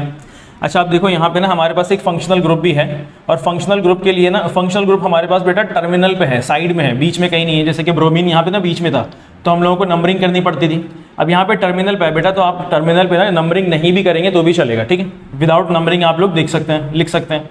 अच्छा, यहाँ पे बेटा OH, ये जो फंक्शनल ग्रुप है ना, ये एल्कोहल का रिप्रेजेंटेशन कर रहा है, ये एल्कोहल को रिप्रेजेंट कर रहा है OH। तो एल्कोहल के लिए बेटा ना सफिक्स लगता है, एक सफिक्स यानी कि नाम के बाद लगेगा। एल्कोहल के लिए बेटा लगता है ओल, एल्कोहल के लिए लगता है ओल। लेकिन यहाँ पे एक चीज़ आपको ध्यान रखनी है कि जब भी ये नाम लिखेंगे ना आप, तो यहाँ पे लास्ट वाला जो ई होता है ना, इसको ओमिट कर देना है, आपको ई को हटा देना है। इसका नाम क्या हो जाएगा बेटा, प्रोपाइनोल, इसका नाम क्या हो जाएगा, प्रोपाइनोल। एक और एग्जाम्पल देखते हैं बेटा, यहाँ पे देखिए आपको 4 कार्बन एटम्स का एक चेन दिख रही है आपको, तो 4 कार्बन एटम्स के लिए जो बेस नेम हो जाएगा इसका, वो हो जाएगा बेटा ब्यूट। 4 कार्बन एटम्स के लिए ब्यूट लगाते हैं बेस नाम। अच्छा, कहीं कार्बन या कार्बन के बीच में आपको डबल या ट्रिपल बॉन्ड दिख रहा है, बिल्कुल दिख रहा है हमको बेटा, यहाँ पे 2 कार्बन के बीच में डबल बॉन्ड है, तो डबल बॉन्ड के लिए हम लोग यहाँ पे क्या लगाएंगे बेटा, इन नाम लगा देंगे। ठीक है, अच्छा आप देखिए यहाँ पे कहीं पे कोई और फंक्शनल ग्रुप तो नहीं है बेटा, यहाँ पे ना हम लोगों को एक फंक्शनल ग्रुप दिख रहा है। ये जो है ना, ये एक फंक्शनल ग्रुप है जिसको हम लोग कार्बोक्सिलिक एसिड कहते हैं बेटा, COOH। ये कार्बोक्सिलिक एसिड कैसा दिखता है हमको, कई बार COOH लिखा हुआ दिखता है। तो यहाँ पे देखो COOH, ये कार्बोक्सिलिक एसिड को रिप्रेजेंट कर रहा है। अच्छा, कार्बोक्सिलिक एसिड को अगर ये रिप्रेजेंट कर रहा है, तो इसका नाम बेटा, कार्बोक्सिलिक एसिड का सफिक्स लगाते हैं हम, नाम के बाद लगाते हैं उसका सफिक्स। तो क्या नाम हो जाएगा बेटा इसका कंप्लीट, कार्बोक्सिलिक एसिड के लिए ओइक एसिड लगता है बेटा, उसके लिए क्या लगता है, ओइक एसिड। अच्छा, यहाँ पे भी आपको एक बात ध्यान रखनी है कि ब्यूटीन आपने लिख दिया, तो लास्ट वाला जो ई है ना बेटा, इसको ओमिट कर देना है, और उसके बाद ये ब्यूटेन के ई को ओमिट करके ओइक इसके साथ जोड़ देना है आपको। तो इसका नाम पूरा क्या हो जाएगा बेटा, ब्यूटेनोइक एसिड, ब्यूटेनोइक एसिड। ठीक है, ये आपके हमने अनसैचुरेटेड के एग्जाम्पल्स देखे। बेटा यहाँ पे हम लोग ना अब कुछ और एग्जाम्पल्स देख रहे हैं। हम लोगों ने पहले सिंपल एग्जाम्पल्स देख लिए बेटा, जहाँ पे जो है ना सिर्फ सैचुरेटेड हाइड्रोकार्बन्स थे, सब कार्बन के बीच में सिंगल बॉन्ड था, और वहाँ पे कुछ एक्स्ट्रा फंक्शनल ग्रुप्स लग रहे थे। उसके बाद हम लोगों ने देखा बेटा अनसैचुरेटेड हाइड्रोकार्बन्स, जहाँ पे डबल या ट्रिपल बॉन्ड थे और उनके साथ कहीं पे कुछ फंक्शनल ग्रुप्स एडेड थे। अब हम लोग थर्ड टाइप यहाँ पे देख रहे हैं बेटा, एल्डिहाइड और कीटोन्स के एग्जाम्पल्स। बेटा बहुत इंपॉर्टेंट है ये, एल्डिहाइड और कीटोन्स के एग्जाम्पल्स को बहुत ध्यान से समझेंगे हम लोग। एग्जाम्पल्स देखें बेटा, सबसे पहले यहाँ पे देखो एल्डिहाइड और कीटोन का बेटा एक जनरल फार्मूला होता है CnH2NO, और इसका भी जनरल फार्मूला होता है CnH2NO। तो कई बार क्वेश्चंस के अंदर ना ऐसे भी बताते हैं कि एल्डिहाइड और कीटोन का जनरल फार्मूला सेम होता है, तो इनके मेंबर्स बेटा कहाँ से स्टार्ट होंगे। तो अभी हम लोग देखेंगे। सबसे पहले ना आप लोग इसके जो जनरल फार्मूला है उसको देख लीजिए। एल्डिहाइड का जनरल फार्मूला होता है बेटा CnH2nO, और कीटोन का भी सेम जनरल फार्मूला है। अब देखो ध्यान से यहाँ पे बेटा, अगर हम लोग इस फार्मूले के अंदर n की वैल्यू 1 रख दें, अगर इस फार्मूले के अंदर n की वैल्यू 1 रख दें तो यहाँ पे हमारे पास एक फार्मूला बन जाएगा बेटा, n की वैल्यू 1 रखने पे C1H2O, या फिर ये जनरल फार्मूला, ये मॉलिक्यूलर फार्मूला हो गया CH2O। लेकिन ये जो एल्डिहाइड का ग्रुप अगर आप लोगों को याद हो बेटा, तो एल्डिहाइड का जो ग्रुप होता है ना वो CHO होता है। क्या होता है एल्डिहाइड का ग्रुप? CHO होता है। तो यहाँ पे अब हम लोग देखेंगे बेटा, ये जो फॉर्मूला बनेगा ना H ये वाला, और ये बन जाएगा बेटा CHO होगा। ये क्या हो जाएगा? CHO, है ना। ये इसका स्ट्रक्चरल फार्मूला है और ये इसका मॉलिक्यूलर फार्मूला है HCHO। इसका बेटा नाम क्या होगा, जरा ध्यान से देखेंगे। यहाँ पे एक कार्बन है तो एक कार्बन के लिए हम लोग मिथ लगाते हैं, ठीक है। और यहाँ पे कार्बन के बीच में बेटा डबल कार्बन और कार्बन है ही नहीं यहाँ पे, तो डबल बॉन्ड का तो स्कोप ही नहीं है। तो यहाँ पे बेटा सिंगल बॉन्ड के लिए हम लोग एन लगा देंगे। और अगर आप लोगों को याद हो एल्डिहाइड के नाम, एल्डिहाइड ग्रुप जहाँ पे भी कार्बन कंपाउंड में लग जाएगा तो उसके नाम के आगे बेटा एक सफिक्स लगेगा AL करके, सफिक्स लगेगा AL करके। तो यहाँ पे बेटा AL आप लोगों को लगाना है, नाम के आगे क्या लगाना है? AL लगाना है। लेकिन यहाँ पे मीथेन में ना जो लास्ट का E है इसको आप हटा करके इसकी जगह पर AL लगा देंगे, तो बेटा इसका नाम क्या हो जाएगा? मिथनअल। क्या नाम हो जाएगा इस कंपाउंड का? मिथनअल नाम हो जाएगा बेटा। इसका ना एक बात आपको और याद रखनी है इस कंपाउंड की, कई बार इसका ना कॉमन नेम पूछ लेता है। इस कंपाउंड का कॉमन नेम भी आप लोग याद रखेंगे। इस कंपाउंड का कॉमन नेम है बेटा फॉर्मेल्डिहाइड। इस कंपाउंड का कॉमन नेम है बेटा फॉर्मेल्डिहाइड। अगला एग्जांपल देखेंगे। अगर इस फॉर्मूले के अंदर हम लोगों ने n की वैल्यू 2 रखा, n की वैल्यू 2 रखने से बेटा क्या हो जाएगा? यहाँ पे देखो फॉर्मूले के अंदर n की वैल्यू 2 रखेंगे तो C2 हो जाएगा, H4 और ये O हो जाएगा। अब यहाँ पे बेटा कंपाउंड देखिए, यहाँ पे 2 कार्बन है, हाइड्रोजन 4 है क्या यहाँ पे? 1 2 3 4 हाइड्रोजन, और यहाँ पे ऑक्सीजन 1 है, यानी कि फॉर्मूला बिल्कुल ठीक बन रहा है। अब यहाँ पे हम इसके अकॉर्डिंग बेटा फॉर्मूला बनाएंगे। ये हो जाएगा CH3, ये वाला कौन सा हो जाएगा? CH3, और लास्ट में कौन सा ग्रुप आ जाता है बेटा एल्डिहाइड का? वो होता है CHO। ये इसका मॉलिक्यूलर फार्मूला हो गया, ये इसका स्ट्रक्चर हो गया। इसका नाम हम लोग देखेंगे बेटा, इसका नाम कैसा होगा? यहाँ पे सबसे पहले हम लोग carbon, number of carbon atoms को आइडेंटिफाई करना है। तो यहाँ पे हमारे पास 2 कार्बन एटम्स है, 2 कार्बन एटम्स के बेटा हमारे पास जो बेस नाम होता है वो होता है इथ। और कार्बन के बीच में यहाँ पे कोई डबल, ट्रिपल या सिंगल बॉन्ड है? यहाँ पे हम लोगों को दिख रहा है बेटा सिंगल बॉन्ड है, तो सिंगल बॉन्ड के लिए यहाँ पे इसके नाम के आगे लग जाएगा एन। और यहाँ पे हमको इस पूरे कंपाउंड के अंदर बेटा यहाँ पे हम लोगों को ग्रुप दिख रहा है जिसका नाम है एल्डिहाइड, CHO। ये जो ग्रुप है एल्डिहाइड, ये CHO, इस तरीके से स्ट्रक्चर होता है इसका। अब एल्डिहाइड के लिए बेटा हम लोगों ने ऊपर भी पढ़ा, अभी क्या लगता है इसके नाम के आगे? अल लग जाता है, लेकिन वो ई की जगह पे लगेगा, तो इसका नाम हो जाएगा बेटा पूरा इथनअल। इसका नाम हो जाएगा क्या? इथनअल, ठीक है ना। नेक्स्ट एग्जाम्पल एक और देख लीजिए। अगर हम लोग n की वैल्यू 3 रखते हैं बेटा, n की वैल्यू 3 रखा, तो n की वैल्यू 3 का मतलब ये है कि इसका एक जनरल फार्मूले में n की वैल्यू 3 रखने से C3 हो जाएगा, H6 और यहाँ पे O हो जाएगा। हम लोग काउंट कर लेते हैं बेटा, क्या कार्बन यहाँ पे 3 है? 1 2 3 कार्बन है। क्या हाइड्रोजन यहाँ पे 6 है बेटा? यहाँ पे 1 2 3 4 5 6 कार्बन है और 1 ऑक्सीजन है यहाँ पे हमारे पास। अब हम लोग ये फॉर्मूला ना बेटा इसके अकॉर्डिंग लिखेंगे। यहाँ पे देखो CH3 CH2 है, ये CH3 है, CH3 और ये CH2, तो दोनों मिलाकर के क्या हो जाएगा? C2H5 हो जाएगा ये। और यहाँ पे हमारे पास एक अलग ग्रुप है जिसका नाम है एल्डिहाइड, तो ये क्या है बेटा? CHO है। ये क्या है? ये CHO। ये क्या है हमारे पास? ये इसका मॉलिक्यूलर फार्मूला है। ये एल्डिहाइड का ये जो थर्ड, n की वैल्यू 3 रखने पे 3 कार्बन के साथ जो फार्मूला बन रहा है, स्ट्रक्चर बन रहा है, इसका मॉलिक्यूलर फार्मूला है। अब इसका हम लोग नाम देखते हैं बेटा। सबसे पहले हम लोग नंबर ऑफ कार्बन एटम्स को आइडेंटिफाई करते हैं। यहाँ पे 3 कार्बन है बेटा, तो 3 कार्बन के लिए जो बेस नेम होता है वो होता है प्रोप। हर कार्बन के बीच में एक सिंगल बॉन्ड है, तो उसके आगे लग जाएगा बेटा एन। और यहाँ पे हमारे पास एक एल्डिहाइड ग्रुप है, तो एल्डिहाइड ग्रुप का सफिक्स क्या लगता है? अल, वो लेकिन ई की जगह पे लगेगा, तो ई हट के क्या नाम बन जाएगा इसका? प्रोपेन अल नाम बन जाएगा। नेक्स्ट देखेंगे हम लोग कीटोन का ग्रुप। बेटा कीटोन का भी याद रखना आप लोग, जो जनरल फॉर्मूला है ना वो तो सेम है, CnH2nO। लेकिन कीटोन में आप लोग बहुत ज़्यादा एक चीज़ ध्यान रखेंगे, तो कीटोन का जो जनरल फॉर्मूला है ना उसके अंदर n की वैल्यू 1 और 2 रखने से आपको फर्स्ट मेंबर नहीं मिलेगा। n की वैल्यू 1 भी रखेंगे और 2 भी रखेंगे तो भी फर्स्ट मेंबर नहीं मिलेगा, है ना। कीटोन का फर्स्ट मेंबर अगर आपको चाहिए तो n की वैल्यू 3 से आपको स्टार्ट करना पड़ेगा। ऐसा क्यों होता है उसके बारे में ज़रा देखो। This functional group can not acquire a terminal position, it needs to be added in the non terminal carbon atoms. बेटा टर्मिनल का मतलब है पूरे चेन के अंदर ना कहीं पे भी साइड में ये ऐड नहीं हो सकते। कहाँ पे ऐड होंगे ये? हमेशा नॉन टर्मिनल कार्बन एटम्स में, यानी कि टर्मिनल्स यानी कि साइड में नहीं ऐड होंगे, कहीं पे भी बीच में भी ऐड हो सकते हैं। नॉन टर्मिनल कार्बन एटम्स यानी कि बीच के किसी भी कार्बन एटम के ऊपर ये ऐड हो सकते हैं। हम इसका जो है बेटा एग्जाम्पल से समझते हैं बाद की क्या बोलना चाह रहा है। सबसे पहले तो n की वैल्यू अगर हमने 1 रखी तो ये कंपाउंड एग्जिस्ट नहीं करेगा, n की वैल्यू 2 रखी तो ये कंपाउंड एग्जिस्ट नहीं करेगा। क्यों नहीं करेगा? n की वैल्यू 3 पे देखते हैं बेटा। देखो n की वैल्यू अगर हम यहाँ पे 3 रख देंगे बेटा तो C3H6O हो जाएगा ये, है ना। क्या यहाँ पे 3 कार्बन है? 1 2 3 कार्बन है। क्या हाइड्रोजन यहाँ पे 6 है? देखो 1 2 3 4 5 6, यहाँ पे 6 हाइड्रोजन है। क्या यहाँ पे 1 ऑक्सीजन है?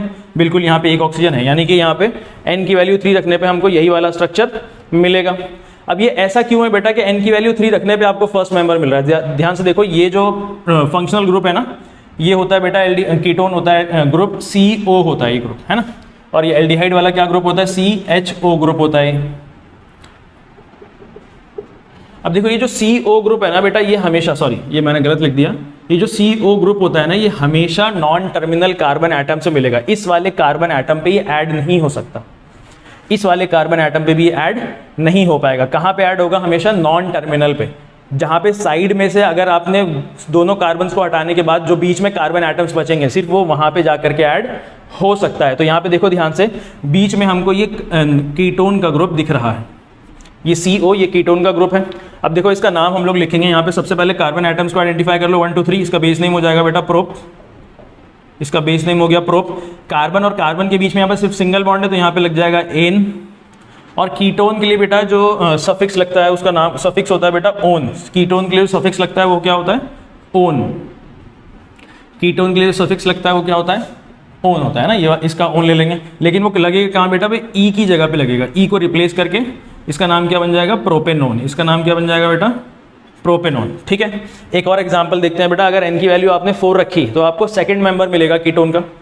n की वैल्यू 4 रखो और यहाँ पे काउंट करते हैं। देखो n की वैल्यू अगर यहाँ पे 4 रखेंगे तो C4H8O, 4 कार्बन 8 हाइड्रोजन 1 ऑक्सीजन।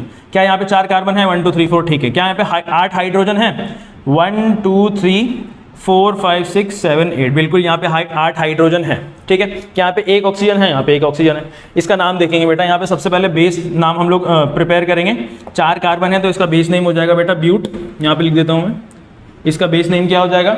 ब्यूट हो जाएगा। हर कार्बन कार्बन एटम के बीच में सिर्फ सिंगल बॉन्ड है तो इसके नाम के आगे लग जाएगा बेटा एन लग गया इसके नाम के आगे। अब यहाँ पे हमको जो है ना बेटा नॉन टर्मिनल कार्बन एटम, यानी कि साइड वाले कार्बन एटम्स को छोड़ के बीच में कहीं पे हमको एक कीटोन का ग्रुप में दिख रहा है C डबल बॉन्ड O वाला। अब ये C डबल बॉन्ड O वाला बेटा इसके नाम का सफिक्स लग जाएगा ONE, लेकिन वो हटेगा कहाँ पे? E की जगह पे लगेगा, E हटेगा और ONE लग जाएगा। इस कंपाउंड का नाम क्या हो जाएगा बेटा? ब्यूटेनोन। इस कंपाउंड का क्या नाम हो जाएगा? ब्यूटेनोन।